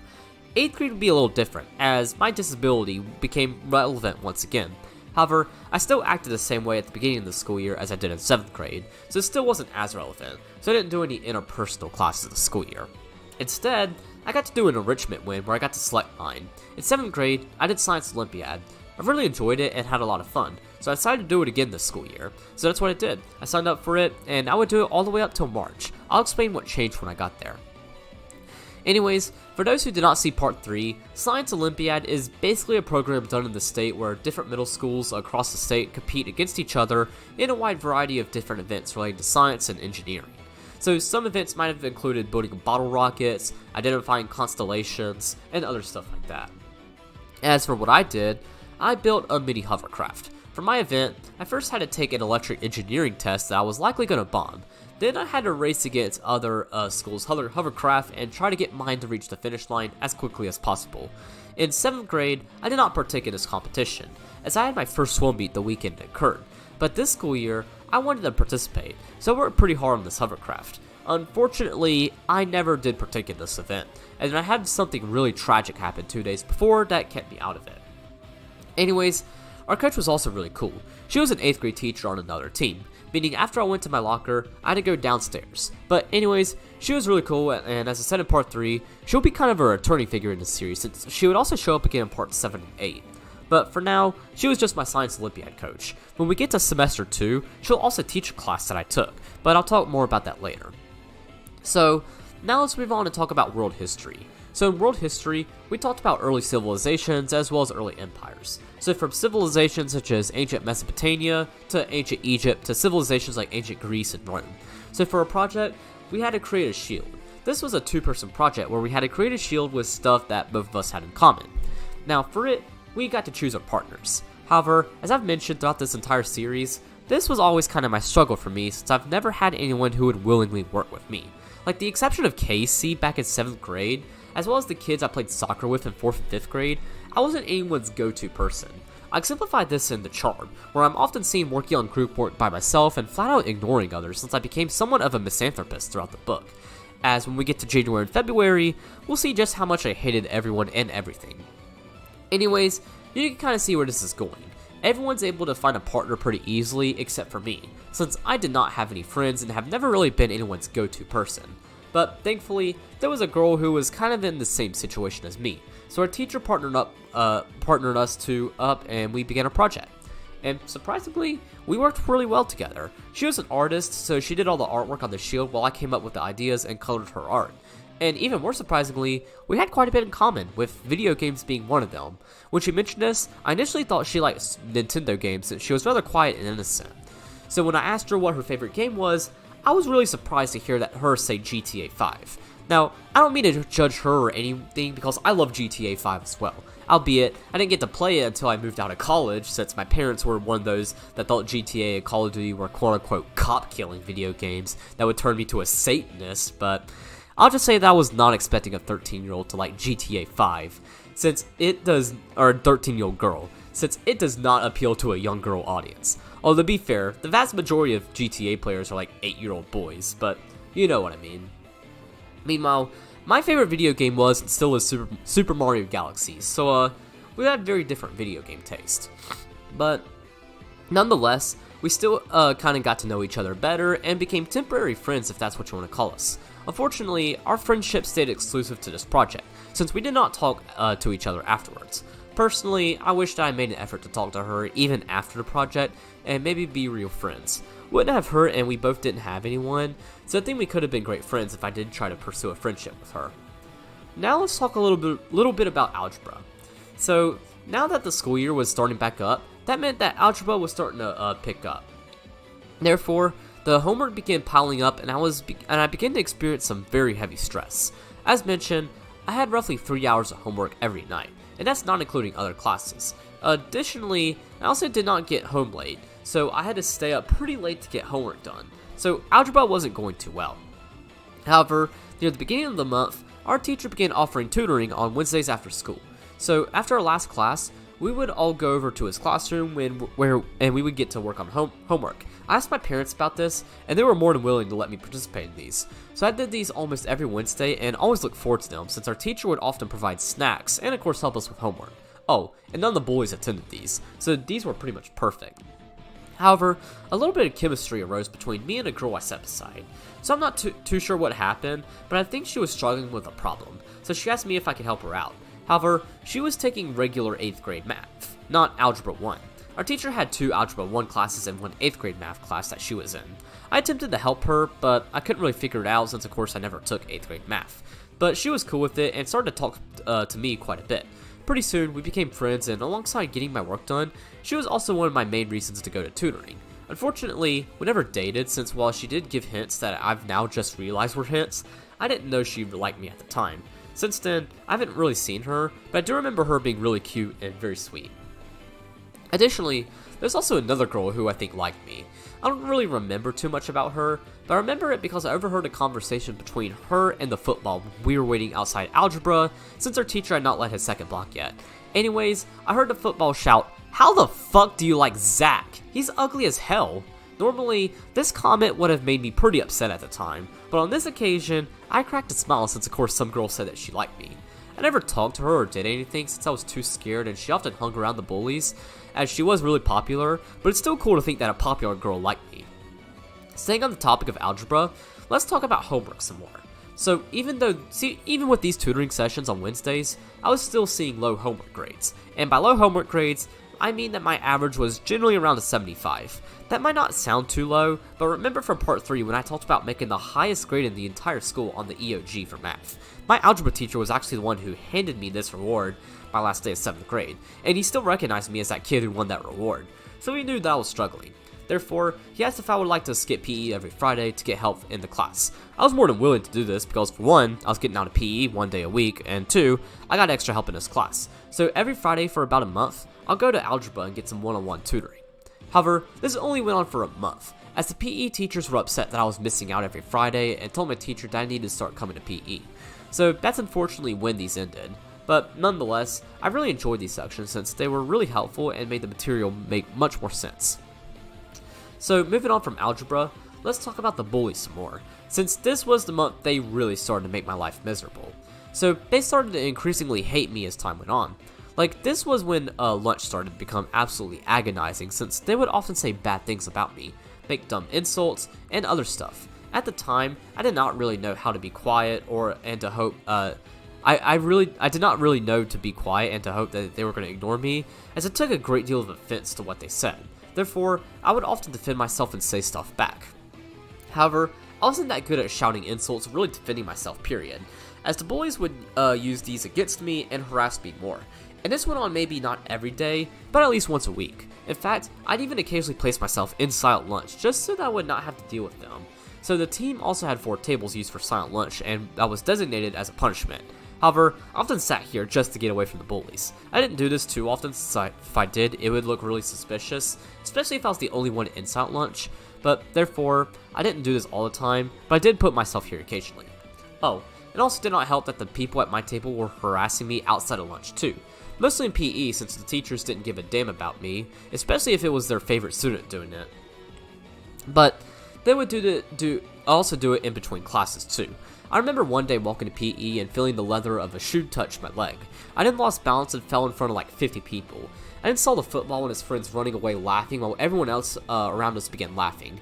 Nobody bothered to help me pick my stuff up, so I had to get it up myself while they all laughed, made fun of me, and called me names. Once I got my stuff picked up, I just ran to the bathroom as fast as I could since both of my knees began bleeding. Additionally, I also wanted to get away from everyone, since everyone around me continued laughing and calling me names. So I spent a couple minutes in the bathroom since I had a little bit of time to spare. And once I got out, I continued on with PE, although I was still made fun of during PE. I chose to sit in silent lunch on this day too, which was probably a good idea since I likely would have been bullied even more during lunch that day had I not done so. This day, while it seems small, was actually a very important day. Not only do I continue to have nightmares about this event quite often, even 6 years later, but I consider this the day that I developed depression. It was this day that I started to feel alone and an outcast compared to everyone. I felt as if I did not belong and that nobody liked me. As a result, I would start to feel a ton of negative effects occur. One of the main negative effects was pretty obviously my mood. I would begin to see myself have less energy, and rather than people seeing me happy-go-lucky personality as a kid, they began to see a sad, lonely, and unenergetic me. I usually felt this way from September all the way to March. I still had my really happy moments during this time, but for the most part, I was incredibly sad and really lonely during this time. Additionally, I would also become unnaturally sensitive. I refer to this as my wrath. If someone gave me even the slightest inconvenience, like if they simply accidentally bumped into me or said something I didn't like, I would lash out my wrath against them. This usually involved cussing them out and shouting some very vulgar insults that I learned from the bullies. I did this for 2 reasons. One, I was super duper sensitive as I said before, but the other reason is because it temporarily made me feel good about myself. I felt good after lashing out my anger onto someone, even for something small. However, long-term wise, this was really bad for me because not only did it make me even more hated, but it made me feel worse about myself. And looking really long-term, like a few years later, whenever I remember this type of stuff that I said, I still feel very guilty about it and often have a hard time forgiving myself for it. Like when I remember particular instances of me lashing my wrath, I often get sick to my stomach even 6 years later, as it still completely disgusts me that I was a bully just like the football and sir, even if I wasn't really intending or acting like them. Another effect of depression was falling grades. So in 8th grade, I saw my grades slip. Rather than being an all-A student like I was in 6th and 7th grade, I became an AB student, with me seeing a B in algebra, although I still maintained an A in all my other classes. This might not sound very significant, However, for me, this was. In fact, for the first quarter, I was devastated to learn that I only made an 88 in algebra. A lot of this can be explained by my parents. Throughout my time in school, my parents were always really strict about grades. If I brought home less than a B, they would take my electronics away for an entire 2.5 months. This never happened since I had never made any C's, but they did it with Zoe a couple times, so they would have done it with me. However, B's were also looked down upon, so if I brought home a B, they would be wondering, why not an A, and other stuff that brought down my self-esteem a ton. As a result, I've always viewed B's as bad, and I still am guilty about this even in college, and my parents didn't make any exceptions for Algebra 1, as they still expected me to pull in at least a B in this class. This placed a lot of unneeded stress, and as a result, I became even more stressed out from this class that I really needed. This also kind of falls into a third effect of depression, being stress. 8th grade as a whole was a super stressful school year, as by far my most stressful one. But dealing with depression on top of all the schoolwork and bullying would cause me to be stressed out all the time, leading to me to develop anxiety. However, unlike the other effects that went away when I overcame depression, the anxiety never went away, as I still have it today. Albeit, it's gotten better over the 6 years I've had it, but it still sucks, and while I've gotten better at dealing with it over the years, it still affects me today. There were also many other effects of depression, including the main one being what caused this time period to give me trauma. I'll discuss it more when we get to February, but for now, this is kind of what was affecting me as someone dealing with depression. Alright, so let's move on to a lighter note and talk about a fight that happened on the bus. Now, if I haven't made it clear throughout this series so far, my favorite thing to talk about in Storytime are school fights. I don't know why, but they're really fun to talk about, and they get me pumped. Unfortunately, this will be the last part in the series that I discuss school fights, since there weren't any in high school, but at least I still get to talk about 3 fights in the story time, so let's discuss the first one. Anyways, this fight, as mentioned, took place on the bus. It happened near the front of the bus, so I didn't exactly get a good glimpse or really a good idea of how it started. However, my friend Lucas actually got access to a recording of this fight and shared it with me when I was writing Storytime 40. So I at least have it to go off of, since I also did not remember much from this fight prior to seeing the video. So this fight happened on September 25th. Judging by the video, it looks like one boy was sitting in another boy's seat since he wanted to sit beside the recorder of the video. The boy whose assigned seat was beside the recorder was not too pleased about it. But rather than consoling the bus driver, he decided to challenge this kid to a fight. That kid agreed, and the video depicts the whole fight. They didn't really fight too hard, but they kind of tackled each other into a seat and began brawling from there while the rest of us cheered them on. It was definitely weird seeing 13-year-old Zach in the background, but it still at least spiced things up with the video and made the fight more interesting, since not only was it in a fight, but I was in the background too, cheering it on with everyone else.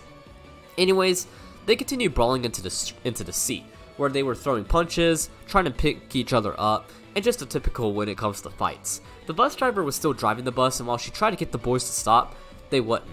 At least 20 seconds later, the one on top was pulled off by his friends, where the fight became verbal once again. The two boys exchanged some not so friendly words to each other, with my personal favorite one being, "I'm gonna beat your ass and put you in the fucking hospital." I found this one funny because that kid literally just beat the other kid's ass. So the threat was really meaningless, but still pretty funny. Then after 10 seconds of the verbal fight, the bus driver was able to park the bus and then wreaked havoc onto these students. She started by shouting, sit down, get your ass right there in your seat." However, she said this in a really silly tone that while it was not meant to be scary, it was meant to be scary, I can't even take it seriously. Once the boy sat down, she then talked to the one boy who sat in the wrong seat and told him that this wasn't his assigned seat and that he couldn't sit there, completely ignoring the fact that a full-blown fight happened. Of course, the boys did get written up for fighting and were suspended off the bus for I think an entire quarter, as well as served a 3-day out-of-school suspension, but it was still odd that the driver wasn't freaking out over them fighting, and instead freaking out over one not being in his assigned seat. But then at the end of the video, you can hear the recorder of the video also say something really funny. He said, "I can't deal with this shit no more, I'm about to motherfucking go." This was kind of relatable for me as well, as I was scared about getting punished even though I had no role in this fight. But at least once I was dropped off, I was good and didn't have to deal with the bus for another day. However, this is only the tip of what our bus driver had to deal with, because when we got to December, we're going to see someone do something not only really stupid, but also just downright dangerous that could have gotten the entire bus killed. Alright, So that's pretty much wraps up September. Let's move on to October, which was also a relatively eventful month. To start, let's talk about world history. So near the middle of the month, we did a debate project where half the class was assigned to one side while the other class was assigned to the other. For it, we had a debate on whether or not it is best to be a feared or a loved leader. We would start by doing a group presentation on our sides and on our slides, and we would go over why our side was the best one. I was assigned the feared group, so of course mine and the rest of the group's job was to explain why being a feared leader was better than being a loved leader. So we as a group created a PowerPoint when each of us created our own slide on one leader who was feared. The leader I worked with was Genghis Khan. Khan was the emperor of the Mongolian Empire during the early 13th century. He was known for being both a very powerful leader, strong warrior, and a horny bastard. After conquering a city, he and his army would rape all the women, and as a result, 1 in 200 people today are descendants of Genghis Khan. The class thought this was the funniest thing ever for some reason, which, I mean, this is middle school where sex is literally the funniest thing ever. So I honestly shouldn't have been surprised to get a few laughs when mentioning this fact, but at least I learned my lesson. And then after the presentation came the debate. So our school's technology guy was also a former history teacher, and he wanted to join in on this debate, so he did. He took our side since it could be difficult to argue for a feared leader when we were trying to argue that leaders like Joseph Stalin and Napoleon were more effective than love leaders like Nelson Mandela or JFK. The technology guy helped us out with a ton and provided us with much needed support. However, the love side also made some good arguments and did a fantastic job defending their arguments against ours. They especially had this one member who put up a good fight with our technology teacher and was overall incredibly effective. However, he was no match for us, as our side ended up winning the debate. Therefore, we each got 5 extra points. However, because the love side put up a really good fight and had some super good arguments, they too got 5 points of extra credit. And that kid who especially went hard against our technology guy got 10 points extra credit just because he was able to counter a lot of our technology guy's arguments. So really, he won this debate since he got the most extra credit. However, there was one instance I remember at the end of this debate where I lashed out my wrath against a student. Our teacher, nor the technology guy, was here, so I was kind of able to do it. Basically, I was walking to the front of the classroom to sharpen my pencil when I accidentally bumped into this girl's desk and knocked down her books. I politely apologized and offered to pick her stuff up for her. However, I don't know if she was having a bad day or what, but she just said, "Get away, you asshole, shoo, shoo." That's when I lashed out my wrath right in front of the class and just shouted a multitude of insults, called her a bitch-ass whore, and just a bunch of other stuff that I usually did. Her friends tried to defend her, but I went off on them until a few seconds later, I walked away and sharpened my pencil. The class then went dead silent afterwards, although nobody told the teacher, thankfully. But honestly, looking back on this is probably the only time where lashing my wrath was acceptable, as I was super polite and very apologetic to this girl when I knocked her stuff and offered to pick her stuff back up. But I don't know if she was on her period or what, but she was just unreasonably talk shit to me when I was just being nice. I certainly wasn't in the right to say the things I did, but I mean, I did have a perfectly valid reason to say them. So honestly, unlike other wraths I've lashed out during this time, I don't really feel too guilty about this one since she deserved it. However, like other wraths, it did hurt a little while later. So how about we move on and talk about English? So this month, our regular teacher for the class returned, as her baby was doing better. So, therefore, we would have her for another month, although she would have a very unfortunate situation occur in November that I'll get to then. Anyways, now that we had a normal English teacher, she could also review grammar with us, particularly with diagramming DGPs. She didn't require us to know how to diagram sentences perfectly, but she just showed us how we could diagram then, since while the intern didn't know how to diagram them, she wasn't 100% perfect. Also in English, we did our first INP of the year. I just do my INP on the Scorch Trials, which was the second book in the Maze Runner series. I read the first Maze Runner book and really liked it, so I picked this book up and also really liked it, so I did my INP on it. Overall, it wasn't that significant. The book report was, while boring, it did the job. Then for the compare and contrast, I compared it to the first book of the series, and then for the presentation, it was the most boring presentation I've ever made, but it did the trick, especially since I didn't have to present it. I made 100 on this INP, and overall, it wasn't too hard to do. Now, also in English, we wrote a literary essay. So, literary essays are basically essays about a topic in a book. As an example, we had just finished The Giver, and for our literary essay, we had to argue whether or not the role of the receiver of memory is a gift or a curse. For those who haven't read The Giver, it's about this alternative reality where the government controls all society and also takes away feelings to the point where only the receiver of memory feels feelings, and they feel them for the entire town. Jonas, a 12-year-old boy, is assigned this task. However, throughout the book, he begins to see, let's just say, both the good and bad sides of not only his role, but of his society as a whole. It's a pretty good book, so I'll go ahead and recommend it, even if I'm the last person who should be giving book recommendations since I don't read. Anyways, in my essay, I basically argued that the receiver of memory was a curse, and I had some good arguments for it. From Jonas's experiences with to the types of twisted shit that went on, to even comparing Jonas's society to North Korea. Overall, it was a pretty well written essay, and I got 100 for it. One last thing to talk about for English was that now that our teacher was back, we started doing stems. I went into detail about stems in part 2, but basically, stems are pretty much root words, prefixes, and suffixes. In 6th grade, these were really fun since our teacher did a lot of activities with us, such as foldables and doing motions with each stem. In fact, his methods were so helpful that I still remember all the stems from 6th grade.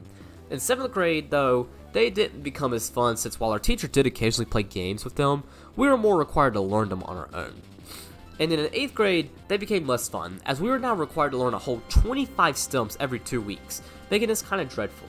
But our stems tests that we took every 2 weeks were still really easy, so these kind of carried my grade into class. Additionally, our teacher would let us take these during PE if we didn't want to finish on time. So I would do this whenever we had a stems test and get out of PE. But other than that, stems weren't really a big part of this year, although they'll resurface in part 6 as well as a little bit in part 8. So, moving on from English, let's talk about a fundraiser our school did. So, our school partnered with this company for a fundraiser. I believe we had to spend like a minimum of $10 and we would have a fun day. Honestly, I wasn't really a fan of this idea from the get-go since it excluded kids who couldn't afford $10. Like, I get that $10 isn't that much, but I still felt like it excluded them. However, despite not growing up poor, I did not spend any money on this fundraiser. How come? Well, I knew that the bullies were going to this fun day since they talked about it during lunch. Additionally, none of my friends said that they were going, so therefore, I decided not to ask my parents for $10 and skipped out on fun day. Therefore, on Friday, I had Spanish for 2 periods. That day was structured differently to accommodate for this event. So algebra was my last class that day, and Spanish was during and right after PE. I also got to eat lunch in Spanish, meaning I didn't have to deal with the bullies, so it was definitely a good idea to skip out on fun day. Speaking of Spanish, we also were doing a project where we had to do a presentation on a Spanish-speaking country. My assigned country was Ecuador. Ecuador is a country in northwest South America that sits right on the equator, which is how it got its name. Along with Chile, it's the only South American country that does not border Brazil. Nothing really spectacular happened with this project, so I did my research and presented it near the end of the month, and it went well. Then that about wraps up academics for this month. Let's talk about swimming. So on Saturday, October 28th, I swam my 6th swim meet as well as my 3rd ever short course meet. Since after our break, we started back the short course season. This meet took place in Huntersville, which is directly north of Charlotte. It was also a big meet, with 13 teams competing, but despite that, each of it wasn't terribly long, generally only having 3 or 4 heats. Therefore, this meet went by a lot quicker. Additionally, because this was a short course meet, I will not need to convert my times from long course to short course. So the nominal times I got were the actual times I got, so I don't need to use long course to short course calculator to describe my times. Although I'll still use it in order to compare the two and get like, if I had time increases. Now, I remember the place this meet was at a pretty well because it was one of those fancy pools. But even more unique than the pool were the diving boards. This place also had some huge ass diving boards that went up like 25 meters. Yeah, these things were massive.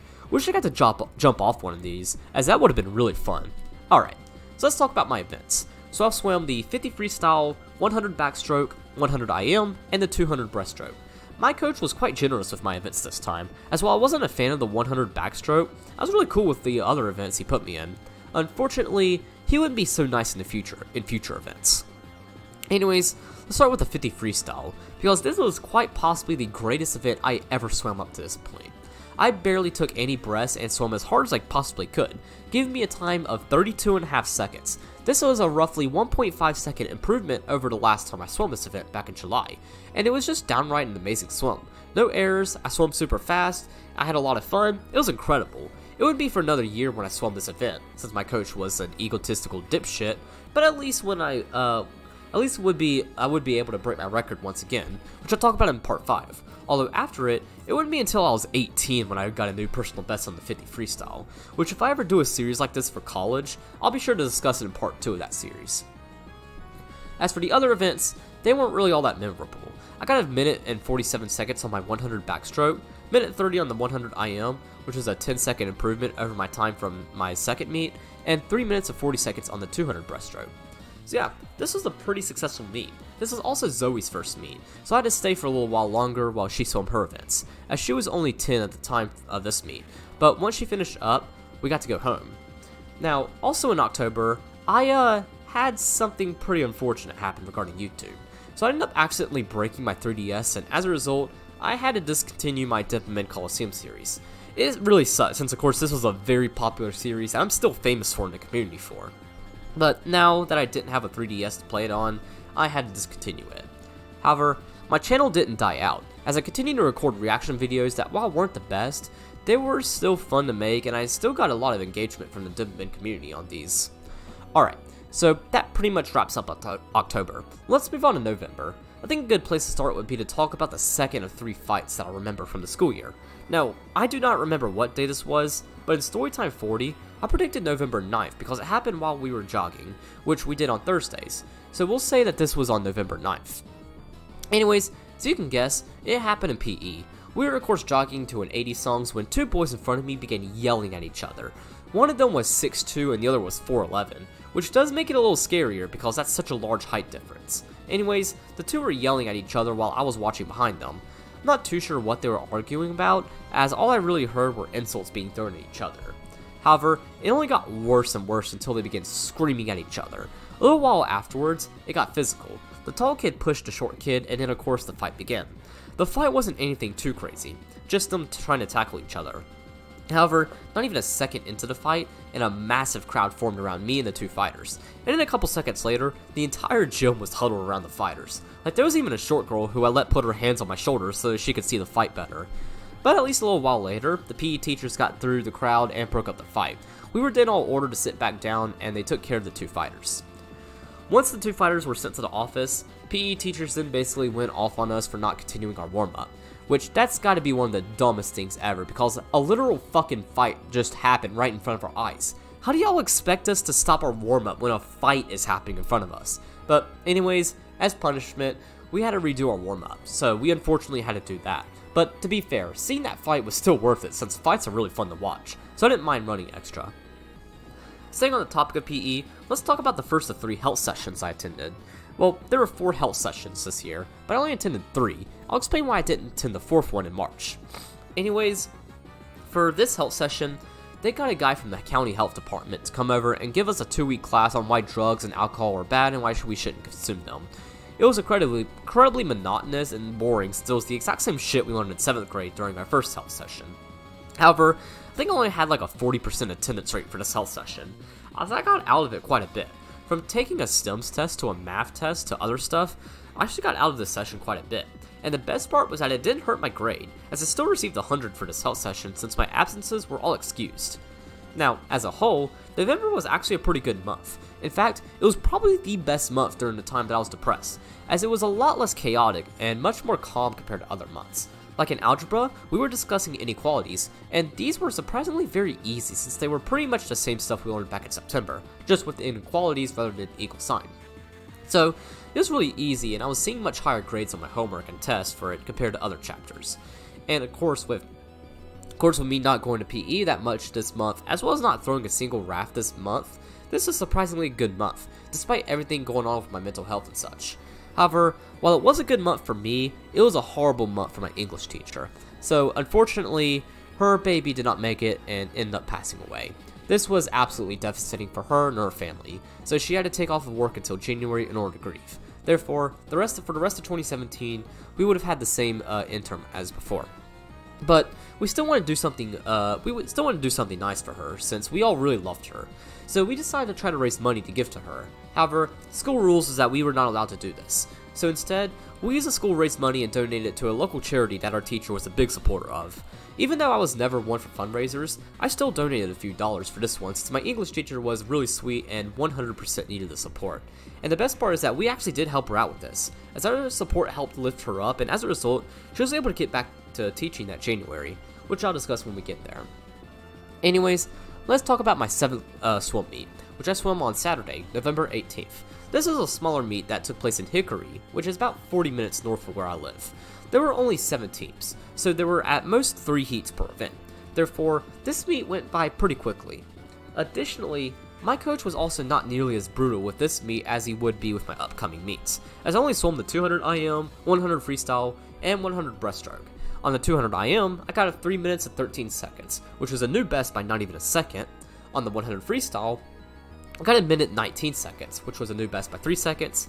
And on the 100 breaststroke, I got a minute and 38 seconds, which was a new best by 6 seconds. So overall, this was a while forgettable meet.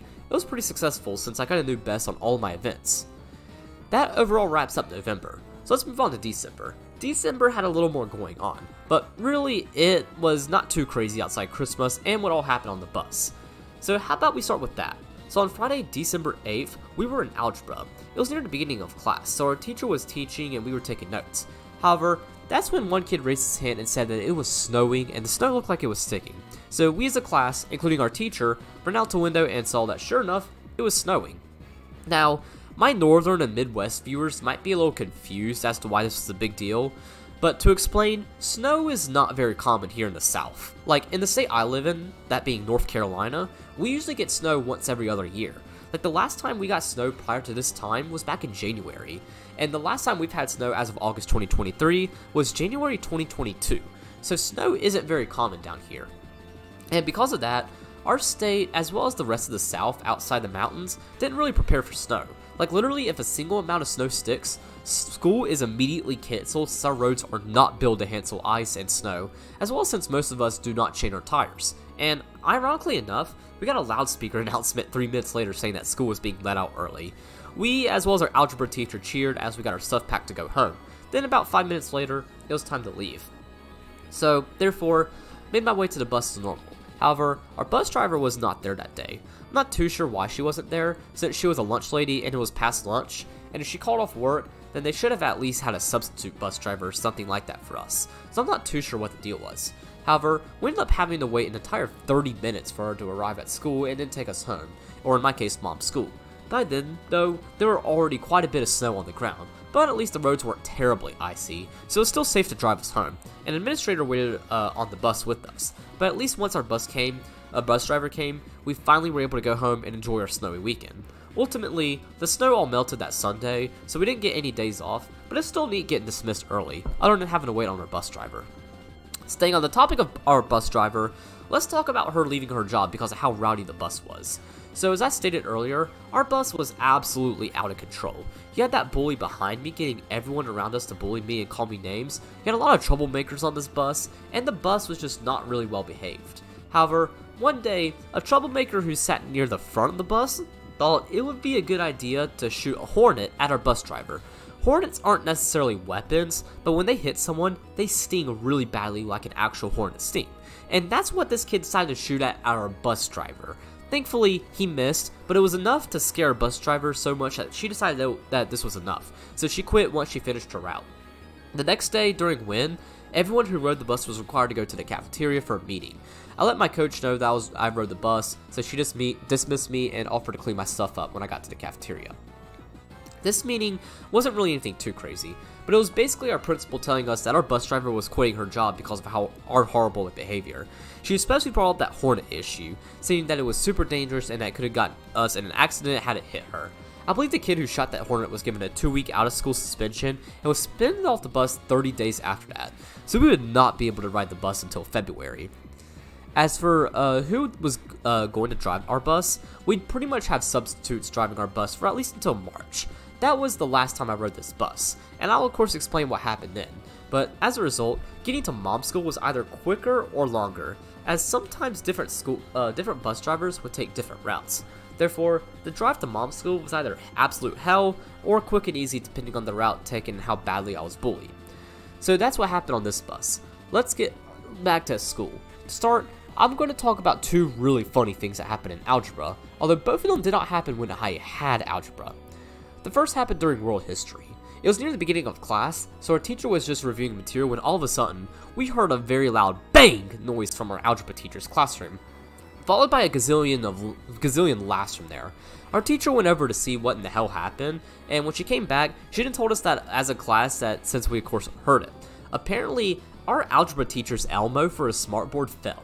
Thankfully, nobody was hurt, but this fall did absolutely destroy this Elmo, and as a result, his board had to be fixed. Thankfully, that day, we had a test, so we didn't need to use the smartboard until the following week.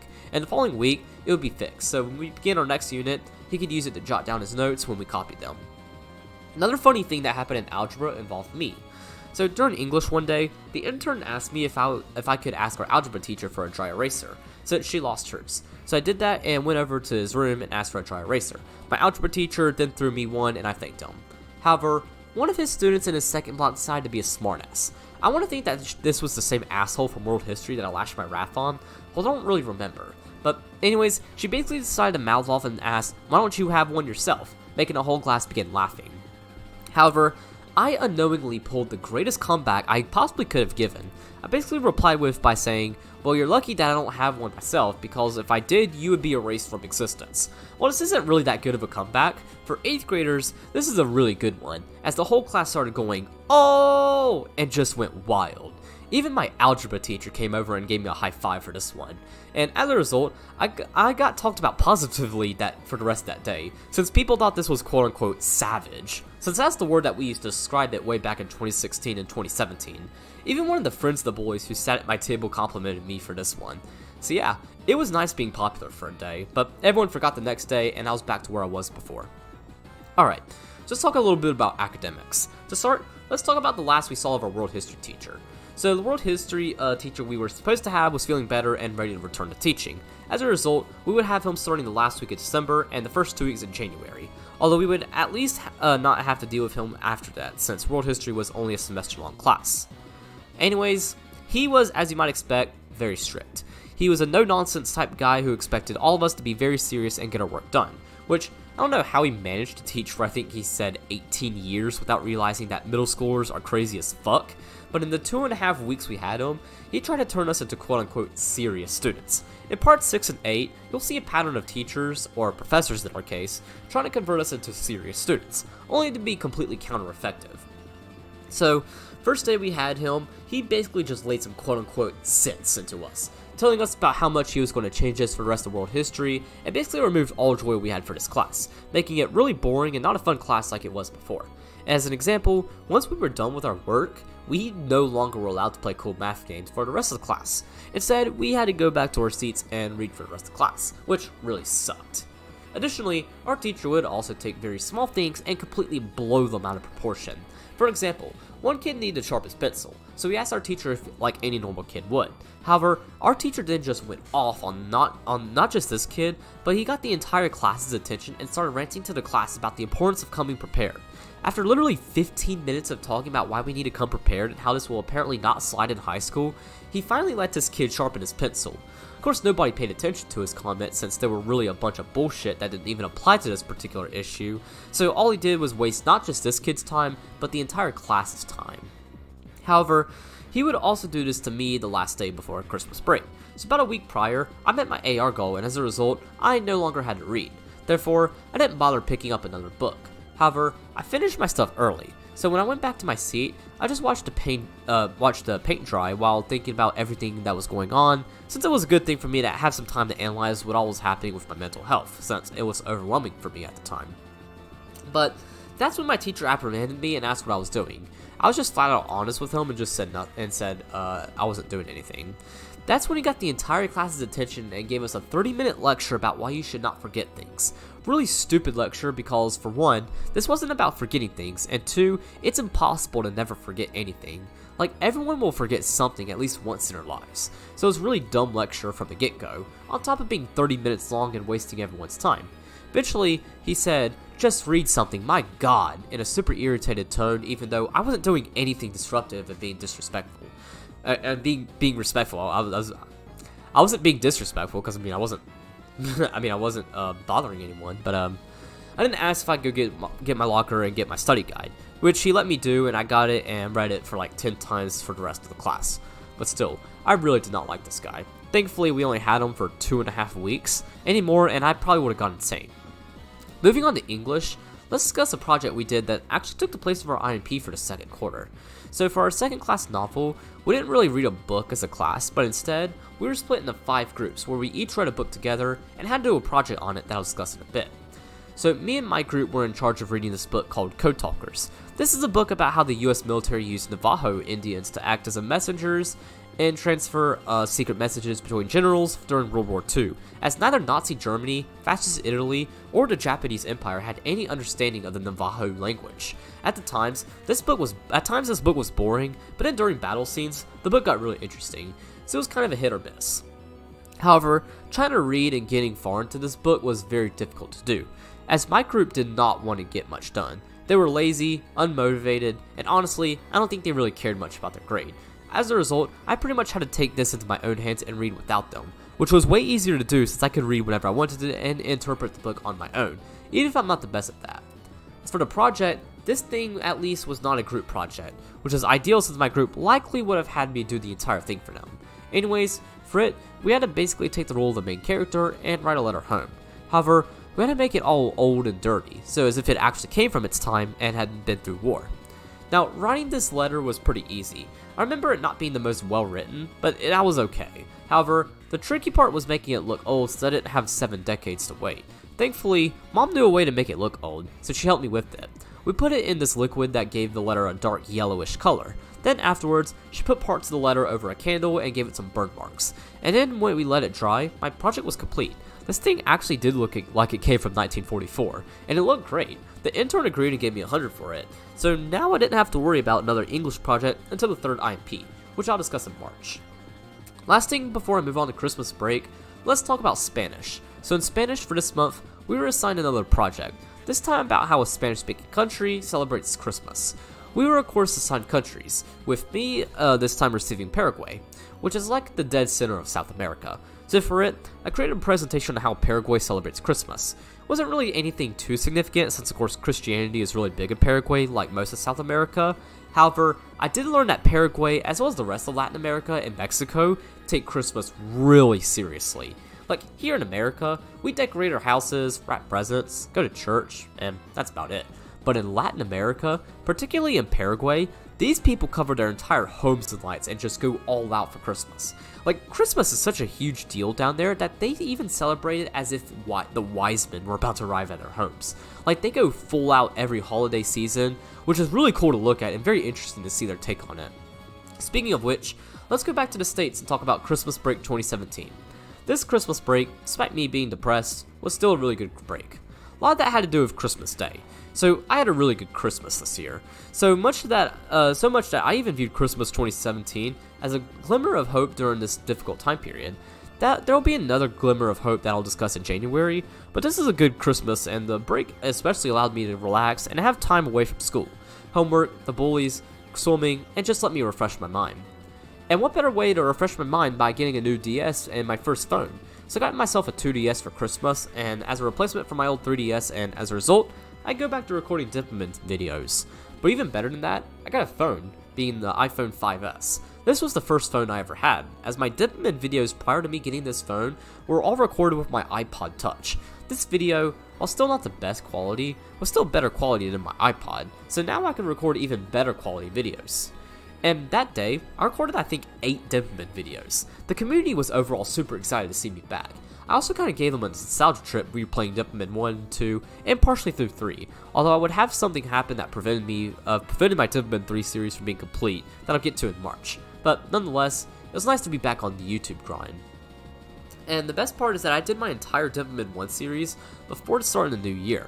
Yeah, I uploaded a whole 28 videos in just 7 days. It's like an incredible amount of videos compared to my current uploading schedule, where I only do a story time like once a month. But I mean, I had been able to record a Dipperman video since October, so I at least had a reason to be uploading so much.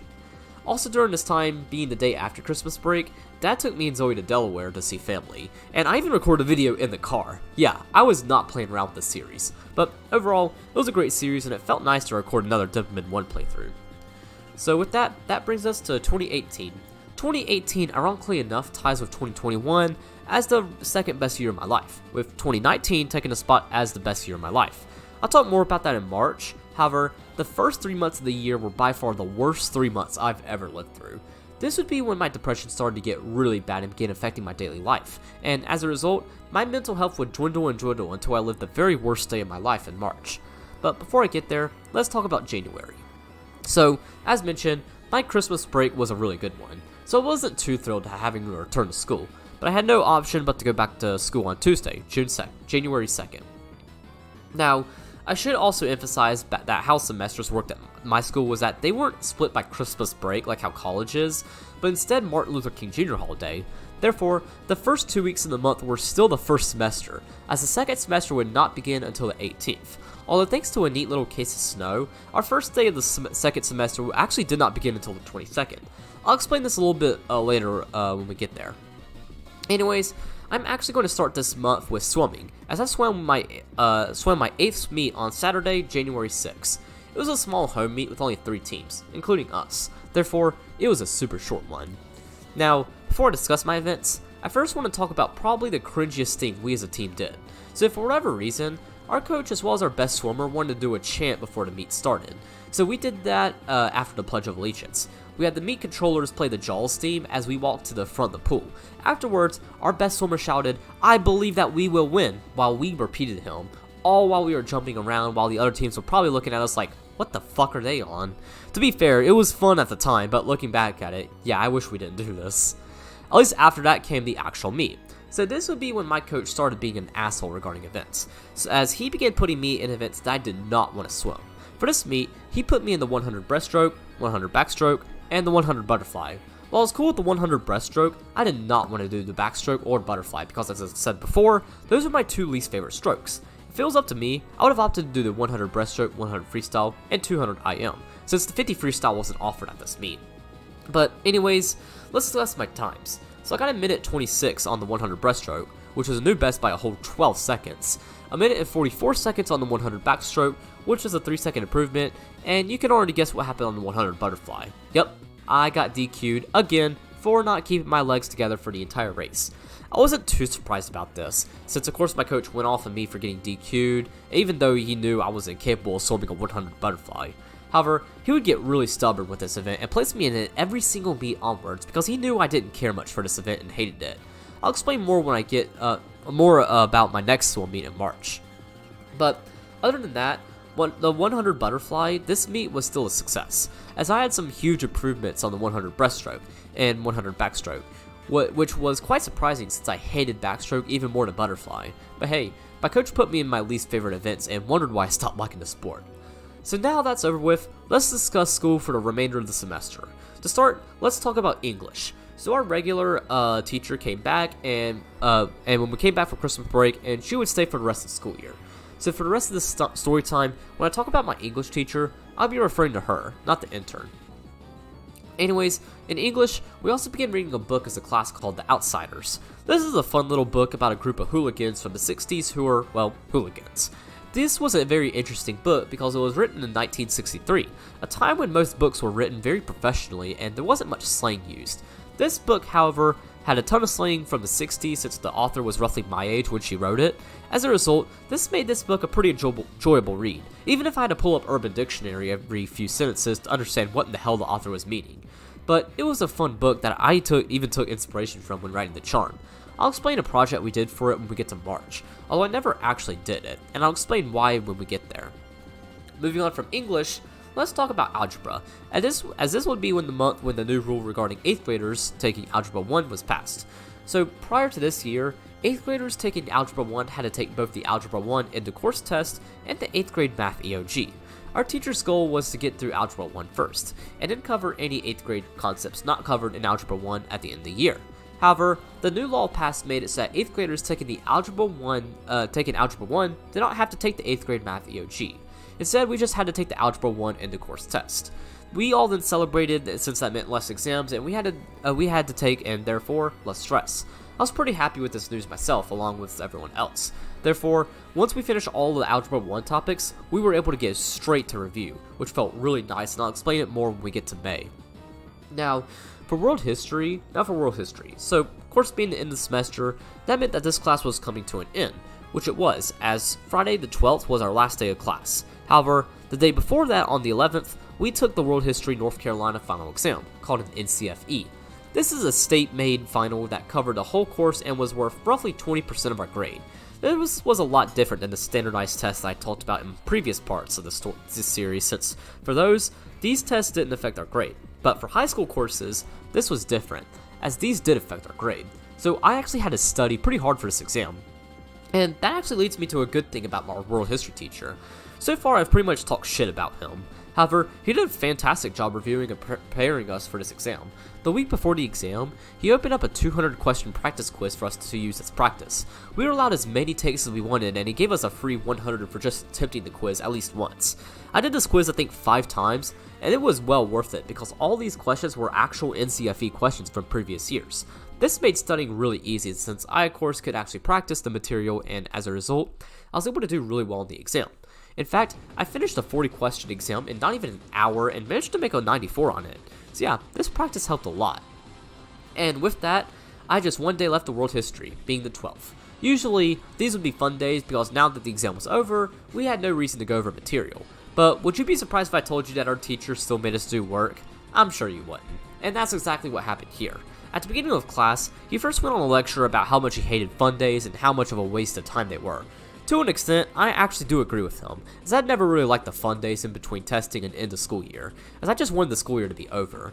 However, for our last day, he decided that we were going to learn some quote-unquote life skills. And by life skills, he had us take the role of the principal. Our job was to order new ceiling panels for the classroom at the lowest cost possible. So he made us count all the ceiling panels in the classroom, including the partial panels. Then he had us go to our computers and shop for panels.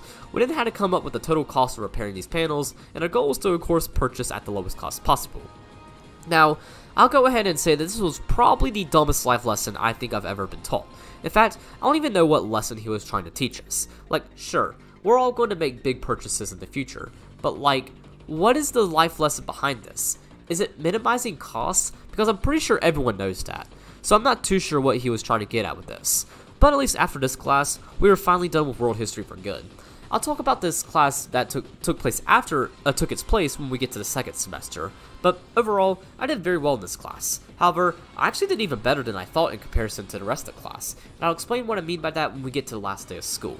Additionally, this was also my last day of Spanish, but unlike my world history teacher, my Spanish teacher actually made this a fun day when we had a little fiesta. A friend of hers and his daughter came over and we had some fun that class period. So yeah, 2 classes wrapped up. And like with world history, I'll talk about the class that will play Spanish when we get to the second semester. And with that, the first semester has been wrapped up. I now had Martin Luther King Jr. holiday to relax and before the start of the new semester. However, this was a very eventful break, as from that Saturday to Monday, I attended a church event with my church, being Winter Retreat 2018. This was the first church event I attended with this church, and overall, it was a good one. It was so good that it actually became the other light spot during this time that I mentioned earlier. So, Winter Retreat was a 3-day and 2-night church trip. For it, we went to Gatlinburg, Tennessee, a resort city kind of situated in between Knoxville and Asheville, right by Great Smoky Mountains National Park. Here, we attended 4 concert-like sessions that I've always referred to as big-ass sessions, since these were so big that these were like 20 other youth groups. On top of that, at each big-ass session, a famous contemporary Christian music artist would play, and then a well-known preacher would give a sermon. I actually know who some of them were, as these were like really big names in the Christian music community. Alright, so let's talk about this event. So that Saturday, January 13th, Mom woke me up at 9 o'clock. Normally with church trips, we usually had to get up super early, but for this one, they let us sleep in since we didn't have to be at church until 11. But anyways, we got to church at around 10:30. Mom helped me load my stuff out of her van. Afterwards, she left and I hung out with the rest of my friends until it was time to go. Now, our church rented out this huge coach bus since they were taking the entire youth group up here. It was very similar to the bus that we used for the Georgia Aquarium field trip back in part 2. where the seats were comfortable, there were movie players, charging outlets, and even a bathroom at the very end of this bus. Yeah, this thing was pretty fancy and made this 4-hour trip a very easy one. It also helped that I was, of course, with the whole youth group. For those who have seen other story times, remember, I was cool with my church at the time. Everyone was really nice, they always included me, and were cool people. It won't be until part 5 when we see their true side, so for now, they were cool. Anyways, as I said in part 2, road trips are also more enjoyable with a bunch of other people around. Just like what happened on our drive to Atlanta back in 6th grade, everyone on the bus was overall happy and in the spirits. We were all excited, cracked jokes, roasted each other, and just had an absolute blast. Now, we were not on the road for 4 hours straight, as we stopped in Asheville to eat. We went over to the Asheville Mall and stopped at Chick-fil-A, so we all of course took turns ordering and got our food. I did the same. I ordered a number 1 large with no pickles and a large sweet tea like I usually get at Chick-fil-A, and sat down with my friends. However, as I walked down to sit, I noticed that there was tea on my pants. I then looked up under my cup and sure enough, there was a leak in my cup. Not very typical of Chick-fil-A to give a leak cut, so I went back and asked for a new one. And it was pretty funny. Now, I go to a Chick-fil-A a lot, since who can resist the Jesus chicken? But when I did, they were like the most apologetic people ever. Like the manager came over and was so sorry, and I was so confused out of my mind. Like in my mind, I was going, bro, it's just a leak. It's not a big deal. It's all good. But I mean, that's Chick-fil-A service for you. They did give me a new cup and even gave me an extra fry to compensate, so I can't complain. But still, a little bit of an excessive response over a small thing like a leak. But once me and the rest of the church were finished, we threw our trash away and headed back to the bus. But as we were walking to the bus, we noticed some white little flakes falling down, or as you all might know, as snow. Yep, it was snowing. Now, while this was really cool for me and the rest of the youth, it was extremely concerning for our youth pastor and the bus driver because snow meant icy roads. However, we were actually in an ideal spot because while the rest of North Carolina is not prepared for winter weather at all, the western part of the state is. And for those who are not familiar with North Carolina geography, basically, the western part of the state is where the Appalachian Mountains are. This is also, as you might expect, the cold part of the state. As a result, this region of the state sees far more snow than in Charlotte. In fact, Asheville usually receives roughly a foot of snow yearly, while of course back home, we only get 2 inches if that. As a result, Asheville, as well as the rest of western North Carolina, is much more adapted to snowy weather, and therefore, driving on the roads during the snow wasn't nearly as bad as they would be at home, so we could continue our drive. In fact, it was actually really cool seeing the mountains all white while we were on I-40, so this is a really unique ride over there. But roughly 2 hours later, we reached a hotel. Once the bus driver parked by the loading deck, our youth pastor and a group of seniors hopped out and unloaded everyone's suitcases. When they finished, we all went out and got ours while the bus driver went to park the bus. Afterwards, it was time for us to learn what room we would be staying in. Now, unlike other church trips where this was the most disorganized part, Fuge, our church actually designed this part really well. We were allowed to request people to room with, but rooming assignments were made by our youth pastor. This made it so that everyone had a room and nobody was in the same place I was at Fuge 5 months later. Side note, I have no idea why the system wasn't implemented for future church trips. Like, this system worked out really well and everyone benefited from it. Like, we could tell our youth pastor who we wanted to room with, and he'd put us who we wanted. I didn't do a roommate request, but it still worked out well for me, and I'll explain in a bit. But still, I have no idea why the system wasn't in place at Fuge, because if it was, I likely wouldn't have had that god-awful experience I had, and also wouldn't have the religious trauma I have today. Anyways, I was placed in a room with a 7th grader and 2 8th graders, so we went to our room and got settled. However, one of the 8th graders noticed that his friends were in the room beside us. They were all 10th graders, so therefore, he decided that he was going to be with them, so he did just that. He moved his stuff in with them, and even though he likely had to sleep on the floor, he was cool with it, and so was our youth pastor. Therefore, it was just me, the other 8th grader, and the 7th grader in this room. But not even 3 minutes after the 8th grader left and went to the room beside us, we heard him and the 4 others in the room shout, "Oh shit!" at the top of their lungs. The other 8th grader in my room went over to see what happened, and according to him, they broke a painting. Yeah, not even 5 minutes after getting to our rooms, and already someone broke something. To be fair, I think at every church trip my church did, something got broke, because when you put a group of teens in this, I ended up going with my roommates to Taco Bell, where I ate a couple chicken quesadillas. This probably wasn't a good idea, since Taco Bell fucks with my stomach, but I managed to not shit my pants in after eating those quesadillas, so I guess I can't complain too much. After we ate, we went over to the conference center for our first big-ass session. As mentioned, these big-ass sessions were pretty much full of concerts. We had a famous Christian musician play music, which in this case was Phil Wickham, and there were so many other people here, and it was incredibly noisy.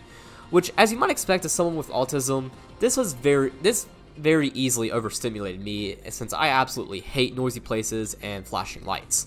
But thankfully, Mom brought with me some rubber earplugs, so I wore those. Even though I got a few stares and disapproval from event leaders who passed by, I didn't really care, as at least now I can enjoy the show at a much more comfortable volume. Anyways, after a little while we had our lesson. Now, I've completely forgot who the preachers were, as well as the sermons they preached. In fact, with the exception of D Now 2021, I do not remember a single lesson from any church trip I attended. And the only reason I remember the D Now 2021 lesson is because I wrote the Storytime for it literally the night I got home. Had I waited a couple years like what I did with my other church trips, I wouldn't have remembered any lessons either. But more on that in part 7. But after that, they played some more songs, and about an hour later, and my music turned off. But after that, they played some more songs, and about an hour later, we were dismissed. So we packed up the bus and headed back to the hotel. Me nor my roommates did much. I just played Metopia for a little while before falling asleep. The 7th grader fell asleep almost instantly, and then the other 8th graders stayed up and watched Star vs. The Force of Evil. However, I woke up at 4 a.m. to an obnoxiously loud moan. It sounded like it was coming from the TV, so I put my glasses on to get a better look. And sure enough, when I looked at the TV, I didn't see Star vs. The Force of Evil. I saw 2 people having sex. It wasn't full-on porn or anything like what you would see on a particular website with a very well-known intro that I may or may not visit occasionally, but it still looked like something that 13-year-olds probably shouldn't be watching. So I took the remote from the nightstand in between the 2 beds and turned it off. And then I went back to sleep. Even though I didn't like waking up at 4 a.m., it was probably for the best, because if I didn't, me and my roommates would have had a lot of explaining to do for our youth pastor that morning. Now, also, just because it might seem weird that the channel went from a kids show to an adult show, basically a lot of kids channels end at a certain time, generally around 10 or 11. This is when they transition to adult shows because, let's be honest, if you worked for one of those kids shows, you'd probably need some mature time afterwards. That's why I don't really care to have kids in the future, since I know I 100% would not be able to act kid-friendly for even just 10 hours a day. The Charm as well as Storytime is proof of that, since both were and are written for mature audiences. And considering I don't really want to win the worst parent award, as well as because I just flat out don't want kids, I'm much better off staying childless. But this is how I can assume most children's media creators feel, because I don't think anyone can be 100% kid-friendly for extended periods of time, as I sure can't. I have to say at least a couple bad words, and at my age, for at least a good while per day. And I'm sure most others feel this way too. A few hours later though, our youth pastor came by every door and greeted us, as well as invited us to breakfast. So me and my roommates went down to the lobby and where breakfast was served. I don't really remember what they served, I just remember that they served breakfast. Then after breakfast, we went to the conference center for a big ass session too. Same deal as the first big ass session. I wore my rubber earplugs during the music, it was crowded as fuck, and I do not remember the preacher. As for the Christian artist that played, it was a band called Rush of Fools, whom I had never heard of prior to Winter Retreat, but they were actually pretty good and much better than most contemporary Christian music since they actually strung more than 3 chords in their songs. After it though, we went back to the bus and then went over to an attraction area. So we were given 2 options, go karting or shop at the mall. Of course, as someone who is extremely stingy with money, as well as someone who doesn't enjoy shopping, I went go-karting. In fact, I think almost all the guys went go-karting while all the girls went shopping, so it's kind of expected that I chose to go go-karting given this distribution. But anyways, go-karting was fun. However, there was just one issue that did somewhat interfere with my enjoyment, and that was the fact that the high that day was 28 degrees. Yeah, 28 degrees. That's how cold it was when we were going go-karting, since this was in the later afternoon. Like, this was so cold that I couldn't even feel my face by the time we were finished. It was so cold that I was wearing 2 sets of clothes and still freezing to death. In fact, it was so cold that if I tried to lick a pole, my tongue would stick to it and I'd have to get my name changed to Flick, and I'd also have to add a Red Ryder BB gun to my Christmas list. Yeah, it was that cold. Thankfully, I'm not as dumb as the cast from A Christmas Story, so that never happened, but I was still absolutely freezing cold. However, when we went back inside for a little while, Man, did this feel so good. Like, I felt so relaxed and relieved when I was finally able to have heat blown to me. Like, it was such an amazing feeling since, of course, I was no longer freezing my dick off. But once time was up, we recouped in the shop with the shoppers and went back to the hotel, where we got ready for the third big-ass session.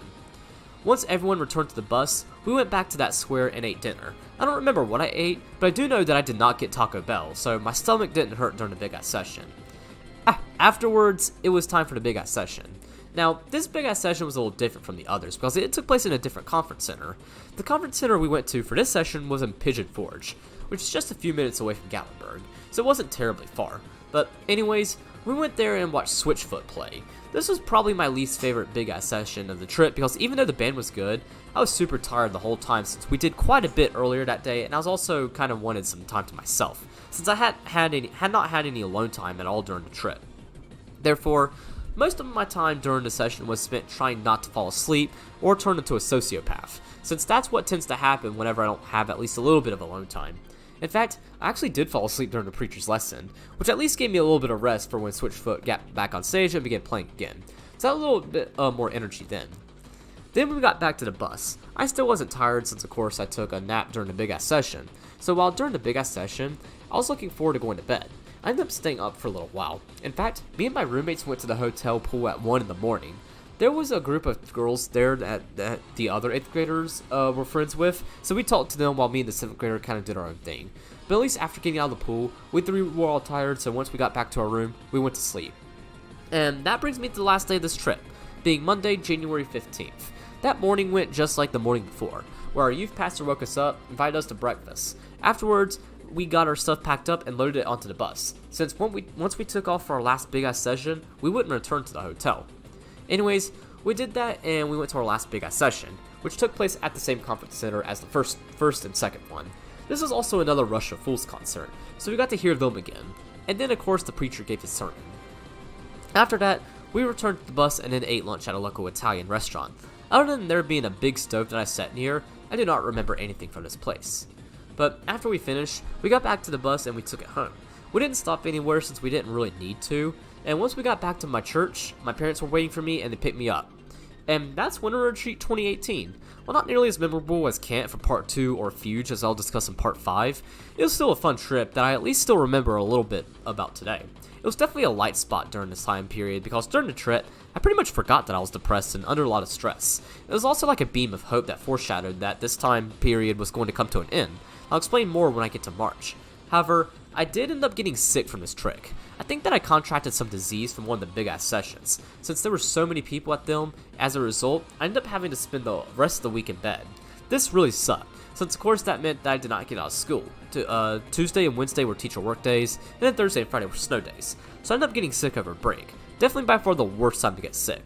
But at least by Friday, I was feeling better, and I also didn't miss any schoolwork, so I didn't have to make anything up. And that's the end of Part A. Next one that I do, which will be Part B, I'm probably going to record that this Friday.